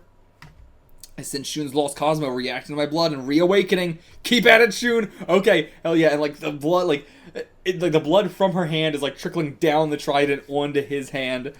Oh, last chance to cast Hades out. Come on, come on. Go, Hades. Leave Shun's body. It's like a fucking exorcism. Oh, so painful. Can't stay in this body any longer. And then poof, a ghostly figure leaves this time. Not that same Giger alien we saw before. Whatever the fuck that was all about. I still don't know what that was about. But Hades' actual soul. Oh my god. This is so epic with a capital E. Alright, alright. Shun, cast him out of there. Shun was predestined, predestined to become my vessel. So why? Because you were wrong. You chose poorly. Shun was born to become the Andromeda Knight, not Hades, not to host your soul. And I love it. It's fucking Athena reawakening him with her own blood. You chose the wrong era to return. What? We're scaring Hades. You have no body to be reborn into. You cannot be fully reincarnated in this age. Oh shit, like now we might even have to fight him at that rate. I mean, we've kind of been fighting him the entire time, but you know what I mean? We don't have to further fight him, but I don't know if I buy that. Further battle's pointless? I don't know. Go back to your slumber. It's not going to be that easy. Okay. So close to bringing eternal darkness to the earth. I will now retreat. I will now retreat while the earth is still in my grasp. But, you know, that seems great for us. But then, what's happening? I'm going to guess the generals have shown up. No, okay, I'm just going to drag you down with me. I'll see your flesh destroyed too, Athena! Holy shit. Oh, the perspective on this is so good. Oh, but what can... Okay. Throwing the sphere. It's still covered in her blood. Perhaps it'll still... What? What the fuck did we just do? What the fuck did we just do? Oh, no. What the fuck? We are in the underworld. Why are we seeing space? That can't be good. Oh, Jesus Lord. That is like the best effect we've gotten for something in the series yet. Oh my, I'm glad we just did the top 10 attacks because this page beats all of them. Oh. And okay, Seiya is back here. I can't believe Seiya got back here before anybody. Did we not get Ikki out of the ice? What do we do? And we can't find Athena, don't know where she is. Cosmos disappeared behind that curtain. Oh my god. God, we are getting some epic ass fucking art here at the end. Love it. The Wall of Lamentation. And yeah, okay, that was Shaka saying that, but yeah, Shaka's here too. So I guess you pursued Hades beyond that wall. Is that Elysium back there or something? Only the gods can pass through the Wall of Lamentation. Can't tear it down. But we got Athena's cloth and everything. We're so close. We were so close. And yeah, once you get past hell, what's left? Again, Elysium's the only other thing we've built up. It's the last thing. What kind of world could lie behind the end of hell? Unless the other side is heaven. Elysium. It's gotta be. It's gotta be. Alright, break through the Wall of Lamentation. Let's do it. Everybody's got to catch up. We need everybody to catch up here. With everybody together, maybe we can do this. Okay, so we're just gonna, do the classic from Poseidon, elevate my Cosmo to its limit, and launch myself at the wall. It's worked before. That's true. Hey, what do the gates of hell say? Abandon all hope, ye who enter here. And we said we ain't doing that. We said we ain't doing that. Wall despair my ass, ain't no despair in our bodies. Not gonna let it happen. Alright, let's do it, Seiya. Let's do it. Destroy this wall, stop the greatest eclipse, and Hades. Alright, launch ourselves at it. But, okay, before we do... Yeah. Shaka's like, no, stop. Maybe let Shaka do it first. That's a real, like, power scaling sort of thing. Like, hey, let the other guy do it. But, like, like, there's no way they would allow him to do that, but that was my immediate thought. We won't know until we try, but Shaka's gonna once again do the take away all our senses. Or, he probably is doing that. But also, Just remembered something I heard long ago. The only thing that can destroy the Wall of Lamentation is sunlight. So we have to destroy the hell, essentially? Like, to let in sunlight from above or something? I don't know. This is the deepest, darkest corner of hell. The rays of sun can never reach here. Sunlight. Is there a power we have that can bring sunlight? I mean, Ikki, maybe? It's the only thing I can think of. We can make, like, an artificial sun or some shit, maybe. I don't know. Okay, maybe I'm right. Shaka knocked him out in order to take his place. And then outside, bunch of some more guys here. Well, you got like one. Oh no, you have another arm there. Okay, but I don't know what you guys are. What the fuck is that? What in the hell are you? Huh? I don't know. I got no guesses for these guys. And okay, yeah, Valentine was just fucking killed. But while you guys are here, now it's time for these guys are gonna awaken maybe actually. Yeah. Oh, it's coming from Judecca or somewhere deeper inside. Athena's Cosmo is what this is, and yeah, so Athena, so it's not them just awakening. Athena's Cosmo is gonna reach them, revive them, just like Shun and that. Alright, they're all gonna break out of here. You guys are doomed. You guys are fucking doomed. The Gold Knights are resurrected. Oh no! And instantly destroyed. Instantaneously. And now we cut back. Hold on, let me write down those defeats. Did I write down Valentine? I think I did. I hope I wrote down Valentine. I hope so. I hope. But okay, so I wonder if it was Athena's Cosmo from earlier, or if it's Shaka doing this through her cloth that did that or something. I don't know, but... Alright, do it again. Combust my life! But Shun tries to stop him. Or no, I was gonna say, like, that doesn't look like Shun's hand. Okay, Doko's here to stop him. Let's do it together, maybe? Okay, everybody's here. Okay, everybody, like, if everybody attacks the wall at once, I think that, I mean, we still need Shiryu and Hyuga, hopefully Ikki as well. And if it awoke these three, you know, what about the other? I mean, I guess I said all the gold saints would have been thrown into, you know, that one specifically, so it's probably only these three we're going to get, and the rest might be just, like, fully dead. But yeah, we got our boys here. We got the blonde boys. I mean, almost all of them are fucking blonde, but... And yeah, Shaka, allow me to return your rosary. Look, so many of the beads have already changed color. Thought you said you could only die after they'd all turned dark. And that, what, Doko? That's right, there is a way to destroy the Wall of Lamentation. Sunlight, but... If the Gold Knights merge their powers, we can create sunlight. Okay, and so wait, we like ended the chapter ended the chapter on this, and then we started the next chapter with it, with the answer. That's crazy. But, I mean, you know, if it was like 3 together, then they could do the Aurora Execution, the Athena Exclamation. So, I mean, we only got like 4 here, right? So or 5 here, so it's not that much different, but still, maybe with 5 we can create some sunlight, I guess. I mean, yes, we can. And by merging their powers, what does that mean?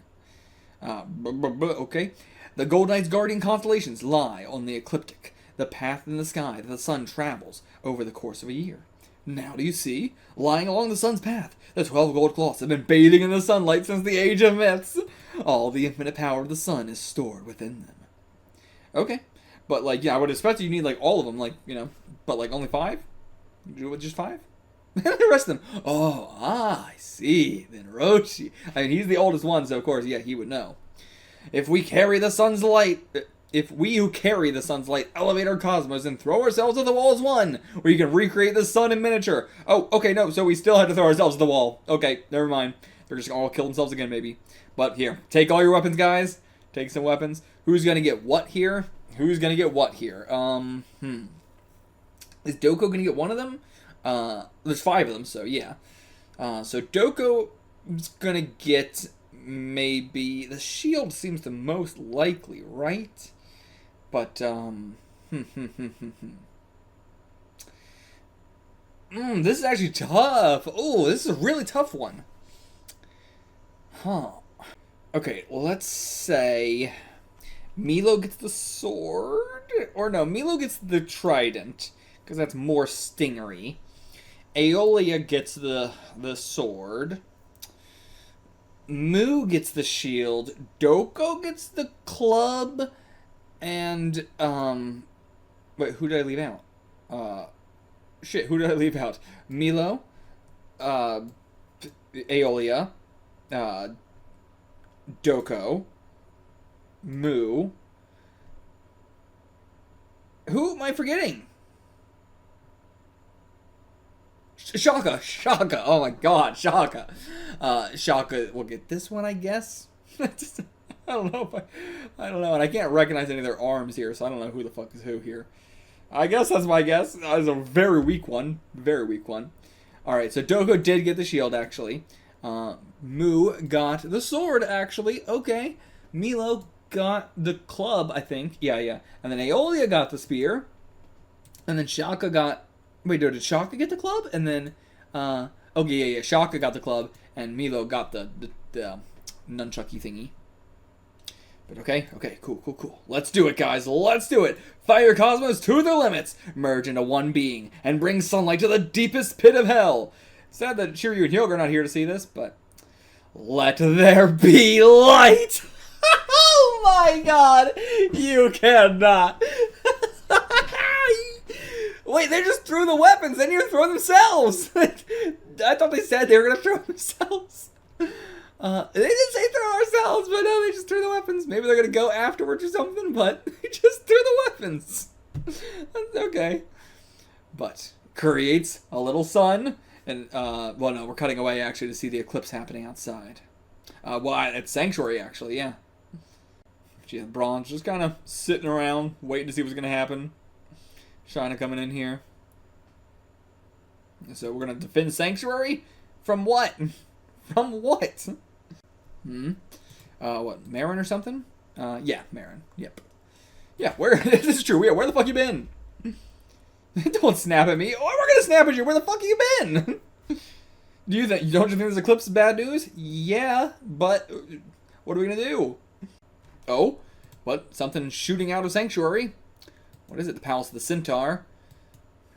Aeolia's soul is left to help. Okay, his soul's left to help. Okay.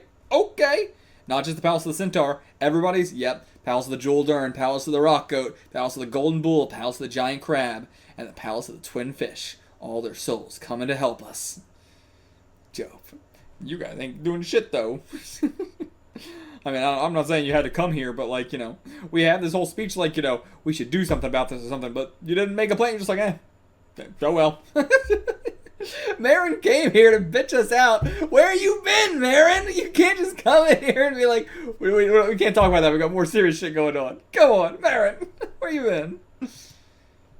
And okay, the wall still holds. But all they did was, they did throw themselves all out of it, it seems, and broke all the weapons and everything. Even the sunlight didn't do a goddamn thing. Now let us try. Okay, create a brighter sun with just the two of you guys. Okay, no, that's what we need. All the gold knights. Okay, that's what I thought. With all the gold knights here, we could do it. Not them, but their armors. Their armors and their souls have arrived. The cloths.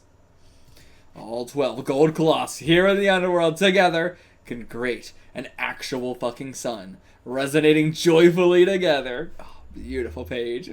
Beautiful page. And they're ringing. You guys feel too? Hurry up. Come on. We need your asses too.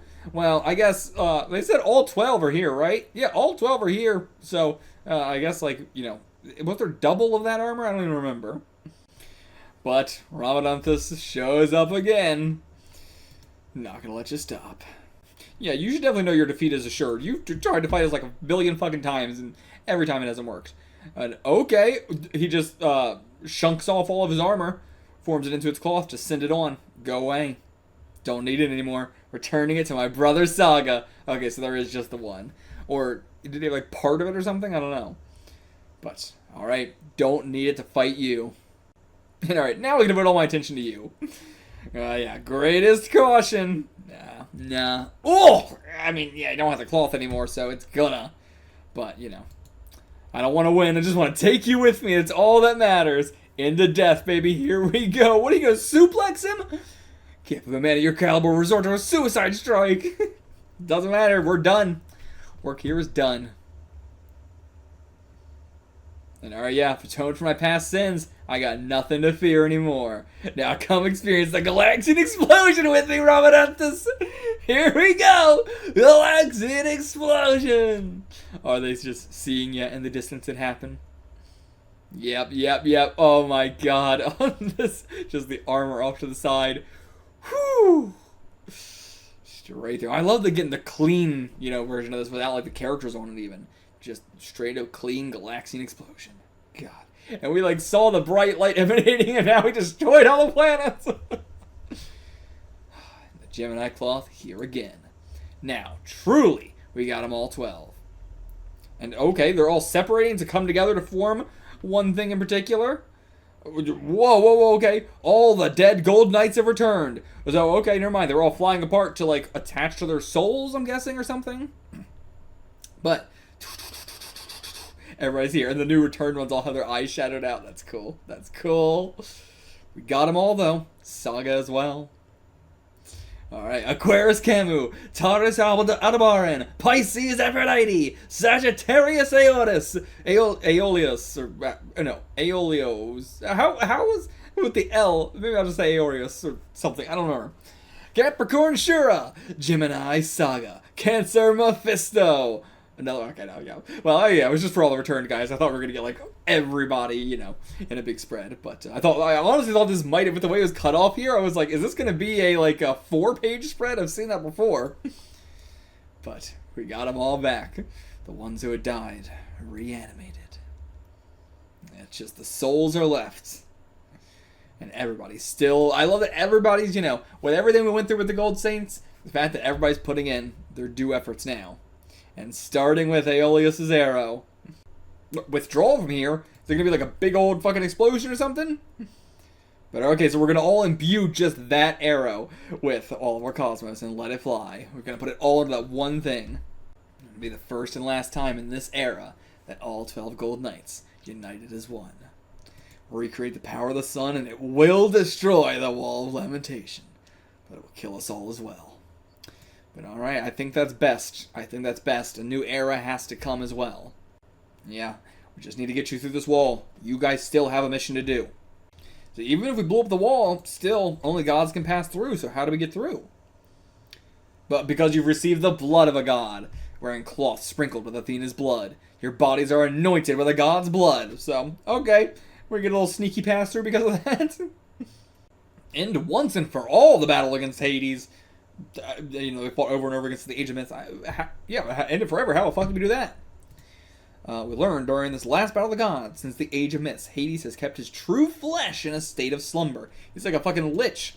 Hades has a narcissistic love for his own beautiful body, born from the gods Kronos and Rhea. He has preserved it, so that on the day he takes over the earth, he'll have the same body he did in ancient times. Hey, that's cool as shit. Honestly, it's kind of like what Doko did a little bit. Not exact, but it's a little bit. He detests harming his flesh in any way, which is why he chooses a host body when he resurrects. This time around, Shun, he chose yours. But if we find that body asleep somewhere in Elysium and strike a mortal blow, we can end this all forever. Okay, well, I guess, yeah, because at first, as I said, I was like, wait, but he's still just going to reincarnate as a different body. But we're destroying his ambitions, not him. Do this One Piece style. Destroy their ambition, and we've done it for good. Okay, we're going to do it. And at that moment, look at them all smiling. Oh my god, that looks so cute. These hardened boys all smiling for us. Putting their lives on the line for Athena for the sake of peace on Earth. Can't believe you all fucking fought us originally! In that moment, I felt as if the Golden 12 smiled gently upon us. The Golden 12! Like our big brothers. Guess we've been fighting together side by side since the Age of Myths. Running away, we were brothers in arms, and have the time to come to bid each other goodbye. Farewell, hot-blooded warriors. Farewell, gold knights. Oh my god, so sick! Oh my god, so cool! For love and justice on earth, pour forth all our lives and souls. Burn fiercely our golden cosmos. Bring this world of darkness a glorious ray of light. The arrow finds its target. And oh, we slam the doors behind us. And fucking Minos is right here outside the door. What's going on with the Wall of Lamentation? Just go in there. Yeah. Move us to the side. Let him in there. Let him in there. This is how we take down the final general. Minos, get fucked. Oh my god. Walks in. Oh my god! What a way to go! What a funny ass way to go! Every one of these specters was fucking dunked on! Not a single goddamn one of these specters deserves a little bit of respect. Rock's the only one. He was the only one who was smart enough to know we were Athena's knights. But aside from Rock, I don't respect a damn one of you lot. You all got fucking clowned on in this arc. But I like that we just had... I really thought the Underworld was going to be so much more serious. But my god, last arc we got to do, you know, the Gold Saints versus the Dead Gold Saints. And being able to, like, you know, that was super serious stuff. But then all the Spectre stuff, so goofy. This time, again, all the Spectre stuff, so goofy. But it just allows for some great character development because we don't have to worry about the fights. You know, there was no real serious fights in this chapter at all. You know, not this chapter of the Hades saga, this arc of the Hades saga. There's no real serious fights in terms of like lasting multiple chapters and being a traditional fighty type thing. But I think it was all well worth it. Well worth it, especially seeing the final general defeated like this. And there's no way we're getting those other guys. I was so excited to get Ramadansis' troops. I'm glad we at least got something with Valentine, but man, I feel like Armada had way bigger plans for the Underworld, but had to cut it much shorter. But I don't know. Oh my god! And now we're gonna see all of the Underworld, or at least you know Judecca is gonna like split apart. The sunlight's gonna burst through, and hopefully defeat all the other specters. Again, I said I want to get all 108 specters defeated. If we can do it this way, still happy. Between heaven and hell. So okay, I think we'll still continue on with this chapter. Holy shit! Holy shit! Oh my god.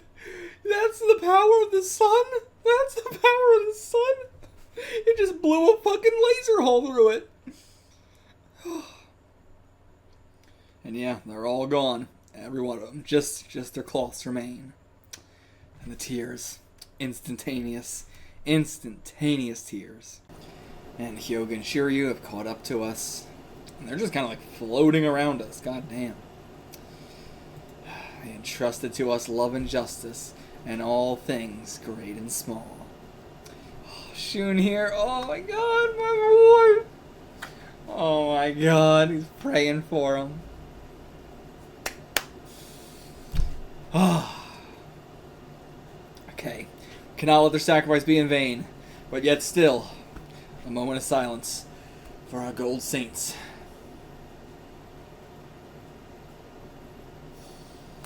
Alright, we're moving on. What? Okay, Shiryu stayed behind. Why did he stay behind? And so we think we're going to the other side of the Wall of Lamentation, but we got 2 chapters left, I think. I think we're just going to be probably the end of this volume, and then starting next volume will be the final arc. But, like the final arc of the saga. But what do we got to do first? Okay, we gotta go through fucking limbo, sort of, not really limbo, but, you know, we gotta go through superdimensional space, I guess is what he's saying. Time and space are in constant flux here. No wonder only the gods can pass through. Yeah. Okay. Yeah, you know, so Doko said, like, make sure you walk the path the gods walk. Could you give us a better hint than that? What the fuck do you mean? I was expecting a path. This is time and space itself. What are you, Doko? A little bit more help. Oh, wait, we're gonna get them! We are gonna get them! We are gonna get them! Okay, Shiryu's just gonna take them down. Oh! It's my special day! My prayers have been answered. Also, since we're still doing this shit, let me cross off Minos. And then we got 3 more guys here. But so we're not going to get to see all 108 defeated then, because if the sunlight didn't do it, there's still a fuckload of these guys in the Underworld. But Basilisk, Sylphide, how do we pronounce this one? Okay, it's just Sylphide. That's actually very, very easy. So Basilisk, Sylphide, Minotaur, Gordon, and Arlaune, Queen. Okay. Well, let's see you take him down, Shiryu. I don't know why I like these guys so much. Just because, like, you know, I'm just a sucker for the guys that get introduced and they're like, come fight us later. You know, I like that. But alright, get through Shiryu if you want to come to us, you fucking idiots. Alright, all 3 at once. Oh, they do fucking kick his ass. Damn. But, what is that? Excalibur. We bronzes of each inherited a precious heirloom from the Gold Knights. Okay, he just traded Excalibur on him that quickly. Always been prepared to die. Now witness Dragon's final ultimate move. Wait, what do you mean? Shiryu, don't die out here. I don't think we really need...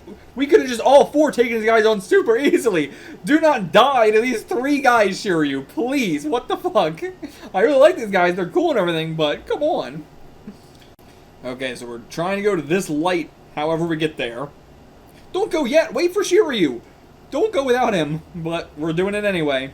Just gonna leap out of there. And then, whoa. But before Hyuga can leave... somebody else shows up. That's Minos. Okay, Minos actually survived it. I can't believe that. Honestly, I don't really like that. I kind of do wish he got destroyed in the explosion. Like, you know, I don't know. I really like that idea. But, okay, so now that was a short-ass chapter. That was a really short-ass chapter. Okay. But, now, the road to Elysium. Once again, is it just going to be Seiya and Shun, Hyuga and Shiryu having to stay behind again? And we just already froze him. Already froze him. But now we have a wall of ice behind us that Shiryu's going to have to get through. But okay, so yeah, it's not the freezing coffin. Not even the combined strength of several Golden Knights can crack it. What is it? But alright, he's going to try and break out of it. And he did, actually. Yeah, he actually did. He was like, oh shit, what? And yeah, I love it. It's like, forget him. Just fucking come on. They're still shouting, come on, Hyuga, stop monologuing, come on. Okay, then all 3 of us should have stayed behind and fought, but I know it. Yeah. Like with Shiryu, he knew and he should have said something. With Hyuga, this is, you know, he got attacked from the back, you know, there's nothing he could have done. Like, we had already jumped, there's nothing we could do. Yeah, hit him with the diamond dust, it's not gonna work though. Diamond dust never works. And yeah, get back up, come on. Oh shit, he's actually got powers. Yeah, he got telekinesis as well. Nope, never mind, invisible strings. Okay, it's still only fucking Kiki's got like goddamn telekinesis. Cosmic Marination, right, I forgot we already knew his moves. Yeah, he had the Cosmic Marination. Okay. Now die, Swan! It always feels so disrespectful when they know our name but they won't use it. Oh, it's super pressurized in here. And they're getting pulled away from Elysium. This is why we got Shun here. Shun, hit us with those chains. And yeah, like, even the cloths of Athena's blood still breaking under all this pressure. But, what's this? Doesn't look like Shun's chains. What's going on? We got Pegasus wings! Okay! Damn, I mean, yeah, where he's been the whole goddamn time! You know, like, the fact that you're Pegasus, you never had any wings, but hey, finally got him. I mean, to be fair, he had the, like, when he puts on the gold cloth, he gets the wings, and I thought that's kind of what we were doing, but that's not Pegasus. This is Pegasus. Still, though, I kind of wish this was, like, a combination. Like, he got the wings, and also Shun, like, lassos him, but no, we had to go grab Shun. How'd you grow wings? I don't know! But yeah, the Pegasus has wings, so it brought it out. And our claws still got some more surprises in store, do they? Okay. Alright, now we're off to Elysium. But first, our 2 fights. And we froze the strings. Alright, Seiya and Shun have safely made it. Now it's time for Hyuga. Alright, take this, roar execution, and then get the fuck out of here. Alright, I like this. It doesn't even matter if it defeats him. Just knock him on his ass and get the fuck out of there. But, probably not going to be that easy. Yeah, no. Oh, wait, no, is that what Minos looks like without his helmet? Okay. Ah, but yeah, one of the puppet strings still left. So he's now gonna just, oh no, I thought he was gonna like slam him or something, but he gets attacked first. Oh, his surplus just suddenly shattered. A little bit of a delayed effect there. But okay, now, Hyuga is alone within this void. His own sprouting wings, perhaps? He is a swan. Where is his wings? And so, okay, I see. So he pulled him in, and then once he pulled him in, his surplus shattered. I see. But okay, so they're each going to one by one do this. Well, I mean, all three hit him before, but now, just Queen wants to do it himself. I love that Queen's got some man titties because he's Queen. Alright, what the fuck? Okay, now this would have gone in the top, this would have gone in the top 5. This would have beat out, this might even beat out, I don't know, maybe it would have just been another honorable mention like Set as Moses or something, but holy fuck, this one's really cool. This one's really cool. And it helps that he's got an insanely cool armor as well. Super fucking cool. But okay. So, blood, flowers, scissors, that ain't no scissors, bud. Our head wasn't even in the fucking thing and we still got it chopped off. But again, where is this illusion coming from? Definitely illusion. But it was his own head. He chopped off his own head with Excalibur. And you as well. He's coming in with an axe. We're coming in with Excalibur. Grand Axe Crusher. Excalibur. We're gonna break through that bitch. Come on. Let me see you break through that bitch. Come on. I want to see it. Oh, no. It actually seems like he knocked back Shiryu. Damn. And yeah, our arm's bleeding. Damn. That's extremely impressive. These guys aren't even the generals. They're just under Ramadanthus. And they're giving us this much trouble. I mean, not, you know, giving Shiryu this much trouble. It's taken 3 of them, I guess. But their individual attacks are pretty... His individual axe attack with his hand is stronger than Excalibur. I think these guys actually deserve to be commended almost more than the generals. And he can't even draw Excalibur anymore. But I guess we don't need it. We got some other shit. We got plenty of other shit. Yep, hit him with the Roson's Rising Dragon below. And they're just going to do it one by one like idiots. We can take you out one by one like the idiots you are. And now it's Basilisk's turn. Let's see. Oh, that does look really sick. It's not even an attack panel, but it looks so good. This time we will make you move. The Basilisk saying, this time we're going to make you move. The irony. Feel the mighty wings raised by me, the cockerel monster Basilisk, then be blasted into super-dimensional space. Okay, that helps us. Please, yeah, do that. Yeah, move us back into the dimensional space, please. That actually would help a lot. The actual attack panel, not as good. Annihilation Flap. Lame. But okay, it's just slammed us into the wall. Damn it. You said you were going to send us into space. So ironic. I mean, that's what I was saying, but I think he's talking about something different. Normally, your blow just now would have blasted me through the wall and into superdimensional space, but the invincible Wall of Lamentation held me back. Your own fortifications have turned against you. I don't know. No, that would have been in our favor if we got blasted into superdimensional space. And yeah, like, they have not been able to do this one-on-one. When they went all 3, they kicked his ass. One-on-one, they can't do it. But, Shiryu, one by one, it's still impressive being able to fight through one by one. You can say, like, oh, well, they 1v1'd, so it was easier. Yeah, but still, fighting 3 guys back to back to back, that's hard as shit. But okay, oh my god, hell yeah. Roson's Dragon's Roar! He got the fucking stronger one. He got his ass handed to him there. We ain't fucking around with him. But okay, we're ending the volume here in the middle of this fight, but I think I'm supposed to stop here and not move on to the next chapter, because we'll probably get a little bit of Elysium and then still a little bit of this or something. Maybe they'll be lagging behind, but this feels like such a strange place to end it, though. I'm almost tempted to go one more chapter, or even like half a chapter, because also, to be fair, these chapters were coming out, you know, like in Weekly Shonen Jump. You know, what I'm reading as one chapter is not what was in Weekly Shonen Jump. They came out in, like, you know, 18-page, you know, intervals. So, you know, I don't know, though. I don't know. I'll ask my fiance, see what she says, and we'll go from there. Okay, I've been told 2 more chapters! We're going in! 2 more chapters! Volume 27, Shiryu, here on the cover. What does that say? Diet Fiend. That's the honorable title I was recently awarded. One December day, after Knights of the Zodiac had finished running in Weekly Shun Jump magazine, I went in for my first ever comprehensive medical checkup. The shocking result: I was 128% overweight! From that day on, I began a fierce battle regimen of daily jogging and a mostly vegetarian diet. Now I can pin my next manga in a trimmer, fitter body. Or, I hope. I wonder what his next one is. I mean, I'm pretty sure he just does some more Saint Seiya. But I wonder if he did anything else. I don't know. Alright, yep, still with this deathmatch. 3 against 1. Alright, let's get this fight. Alright, all together now. Arlaune, Basilisk, Minotaur. Merge our power and come at you together. Can you also merge your power? Seriously? Alright, only got enough strength left for one blow anyway, so we gotta do it all together.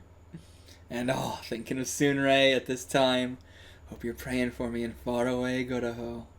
Always been there for me as the eclipse starts to happen. I mean, it's been happening, if you know what I mean. It gets closer. And she can sense him. She senses Siryu. Alright, all at once. Blood, flower, scissors, Grand Axe Crusher, Annihilation Flap. All at once. All sick. You can just barely see each behind them. Barely fitting it in there. Time to use all the power you gave me, Roshi! Rozan's 100 Dragons Blow! A rush of 100 dragons. Then us too. We got hit with it just as well. Ooh, this transition, this fade. Cool, I like that. Oh, we're fading. We got blasted back through the hole. Okay, good. Hell yeah. And caught by Hyuga, who's got his own wings. And you know what else has got wings? Well, not necessarily an Eastern dragon, but maybe. Maybe he'll get some dragon wings.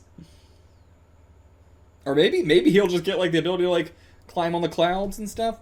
I doubt it. Probably more wings, but you never know. Alright, we're off. I love that we've got these two pairings with Seiya and Shun, who again never really were a pair before. And now Hyuga and Shiryu, who kind of were a pair before. But just love them to see them together. Okay, Basilisk still made it through. But if he jumps in here, yeah, he's going to jump in here and kill two. And now I know why Lord Ramadanthus had a bad feeling about you back at Castle Hades. Saying all that as you're dying. Should have put it into you while I could. Yeah, but what does Shiryu see? Oh, he just vanished. To nothing. But hey, Basilisk managed to make it through. Pretty cool. And okay, Ikki's now made it through as well. Good. If Ikki can meet up with us right at the beginning of Elysium and get all 5 of us together, would love that. But, hold up, is this Pandora? And yeah, his armor doesn't have the blood, actually. His armor doesn't have the blood. And yeah, it was Pandora. I can hear the Phoenix cloth can repair itself, so I suspect it hasn't received the protection of Athena's blood. But regardless, gotta go. And damn, why is Pandora so, like, I mean, again, she did seem to have that, like, you know, there was something else going on with her. Her allegiances didn't fully lie with Hades, but I'll help you to Elysium. But in return, avenge me. Interesting. Not what I was expecting coming from Pandora. But now he's got more than one person on his back. And damn, these chapters are just like normal Weekly Shonen Jump length chapters now. So, interesting. Like, you know, we had that, the last 2 chapters were the same way. So now he's sort of like reverted, like, you know, again, with each chapter that he was doing in the magazine, he wasn't like giving them names or anything. So, like, he was definitely like, these are all going to be one chapter once it's in a volume. But for Weekly Shonen Jump, I can't make a monthly long chapter. But I basically want to be doing a monthly series regardless. Now it seems like he's kind of changed his mind and we're getting actual weekly length chapters. And I was wondering, I was like, you know, there was only, like, how are we going to fit the number of chapters we have in the number of volumes we have left? It just doesn't make any sense. I don't know how we're going to do that. But now knowing that each of the chapters is going to be shorter, but still, like, a chapter number, that explains it. Okay, now we've got a bunch of other guys here as well. Showed up. And, you know, like, what? Why is Pandora with him? That traitor! Let's get rid of Phoenix first. Oh, okay. And she's got the rosary beads? What? So, yeah, that, okay, so, yeah, she was the one who freed him. Okay. And she's, like, trying to be like, no, you could have escaped without my help. But I finally woke up. Remember that 13 years ago, my family was slaughtered by Lord Hades. Okay, so this was, like, This is a sudden thing, actually. All these black swans out here, too. Castle Hades. It was once Castle Heinstein, a palace surrounded by beautiful lakes and greenery, and I was born and raised there. My family, the Heinsteins, were bright and loving people. My gentle father, my beautiful mother, pregnant with her second child, her Dalmatian as well. Cute family. Servants as well. And me, raised to want for nothing, a little princess. But then, one day, I brought evil upon the earth with my own hands. And you named him Adolf. But then he senses something. In that direction, in the deepest corner of the garden, lay an old woodshed that my father, who had warned me many times never to approach. It was said that the doors had not been opened for over 200 years, but as I watched, an invisible force unbolted the heavy lock. And as if compelled by a demon's spell, I stepped inside. Adolf going crazy. Dogs, they got that sense for supernatural. Inside was just a small jewel box, shut with Athena's seal. When I foolishly opened that box, I opened the path to doom. She opened Pandora's box, of course. But two souls, and like a pair of wings between them? I'm not sure if they have another one on each side or if they together make a pair of wings. No, they do have two on each side. So I am Hypnos, he who provides over sleep, and I am Thanatos, he who presides over death. So okay, this is Hypnos and Thanatos, not Hades that she released. And so yeah, because like so Hades still had to be reborn, and he'll soon be reborn as your brother, and so that's why she had to like go and do the thing with Shun then instead. And so yeah, you'll pass through your mother's body, enter this age through your brother. Must protect his soul fiercely until it is time. Time for what? In a place far east of here, the warriors of the Underworld, the 108 specters, shall also be reborn. Then the final battle of the gods shall take place, and Lord Hades will come to reign over the earth. I will grant you great power to rule over the specters. Until that day comes, guard Lord Hades well. Do that and to be granted eternal life. Eternal. Don't listen to them after they laugh at it like that. And at that moment, my mother gave birth to the soul of Lord Hades. And from that day forward, nothing could live in Castle Heinstein but my new brother and me.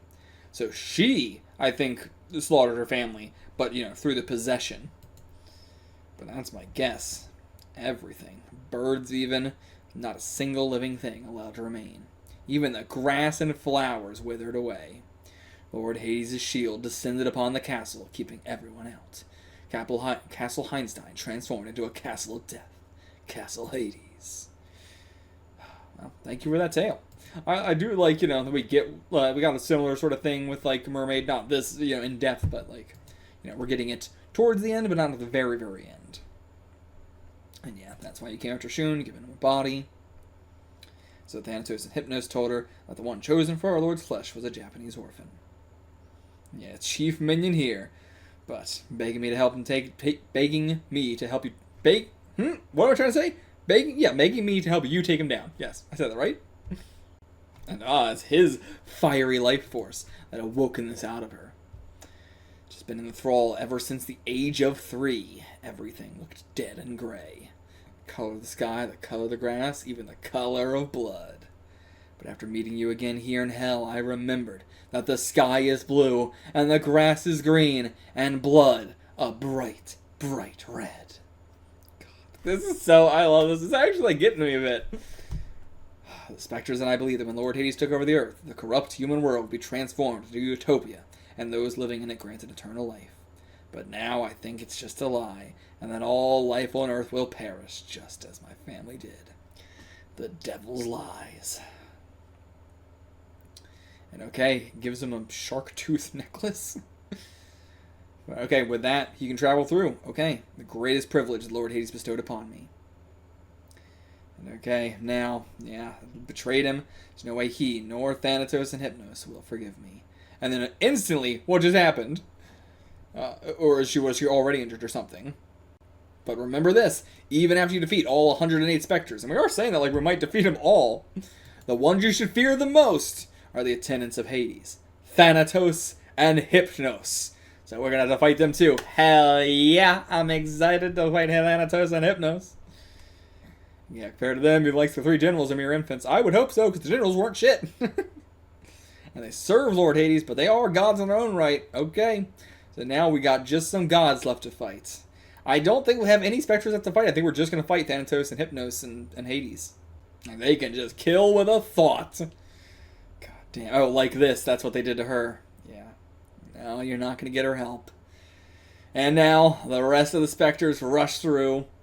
Take care of yourself first! Die, Phoenix! Heavenly Flying Phoenix!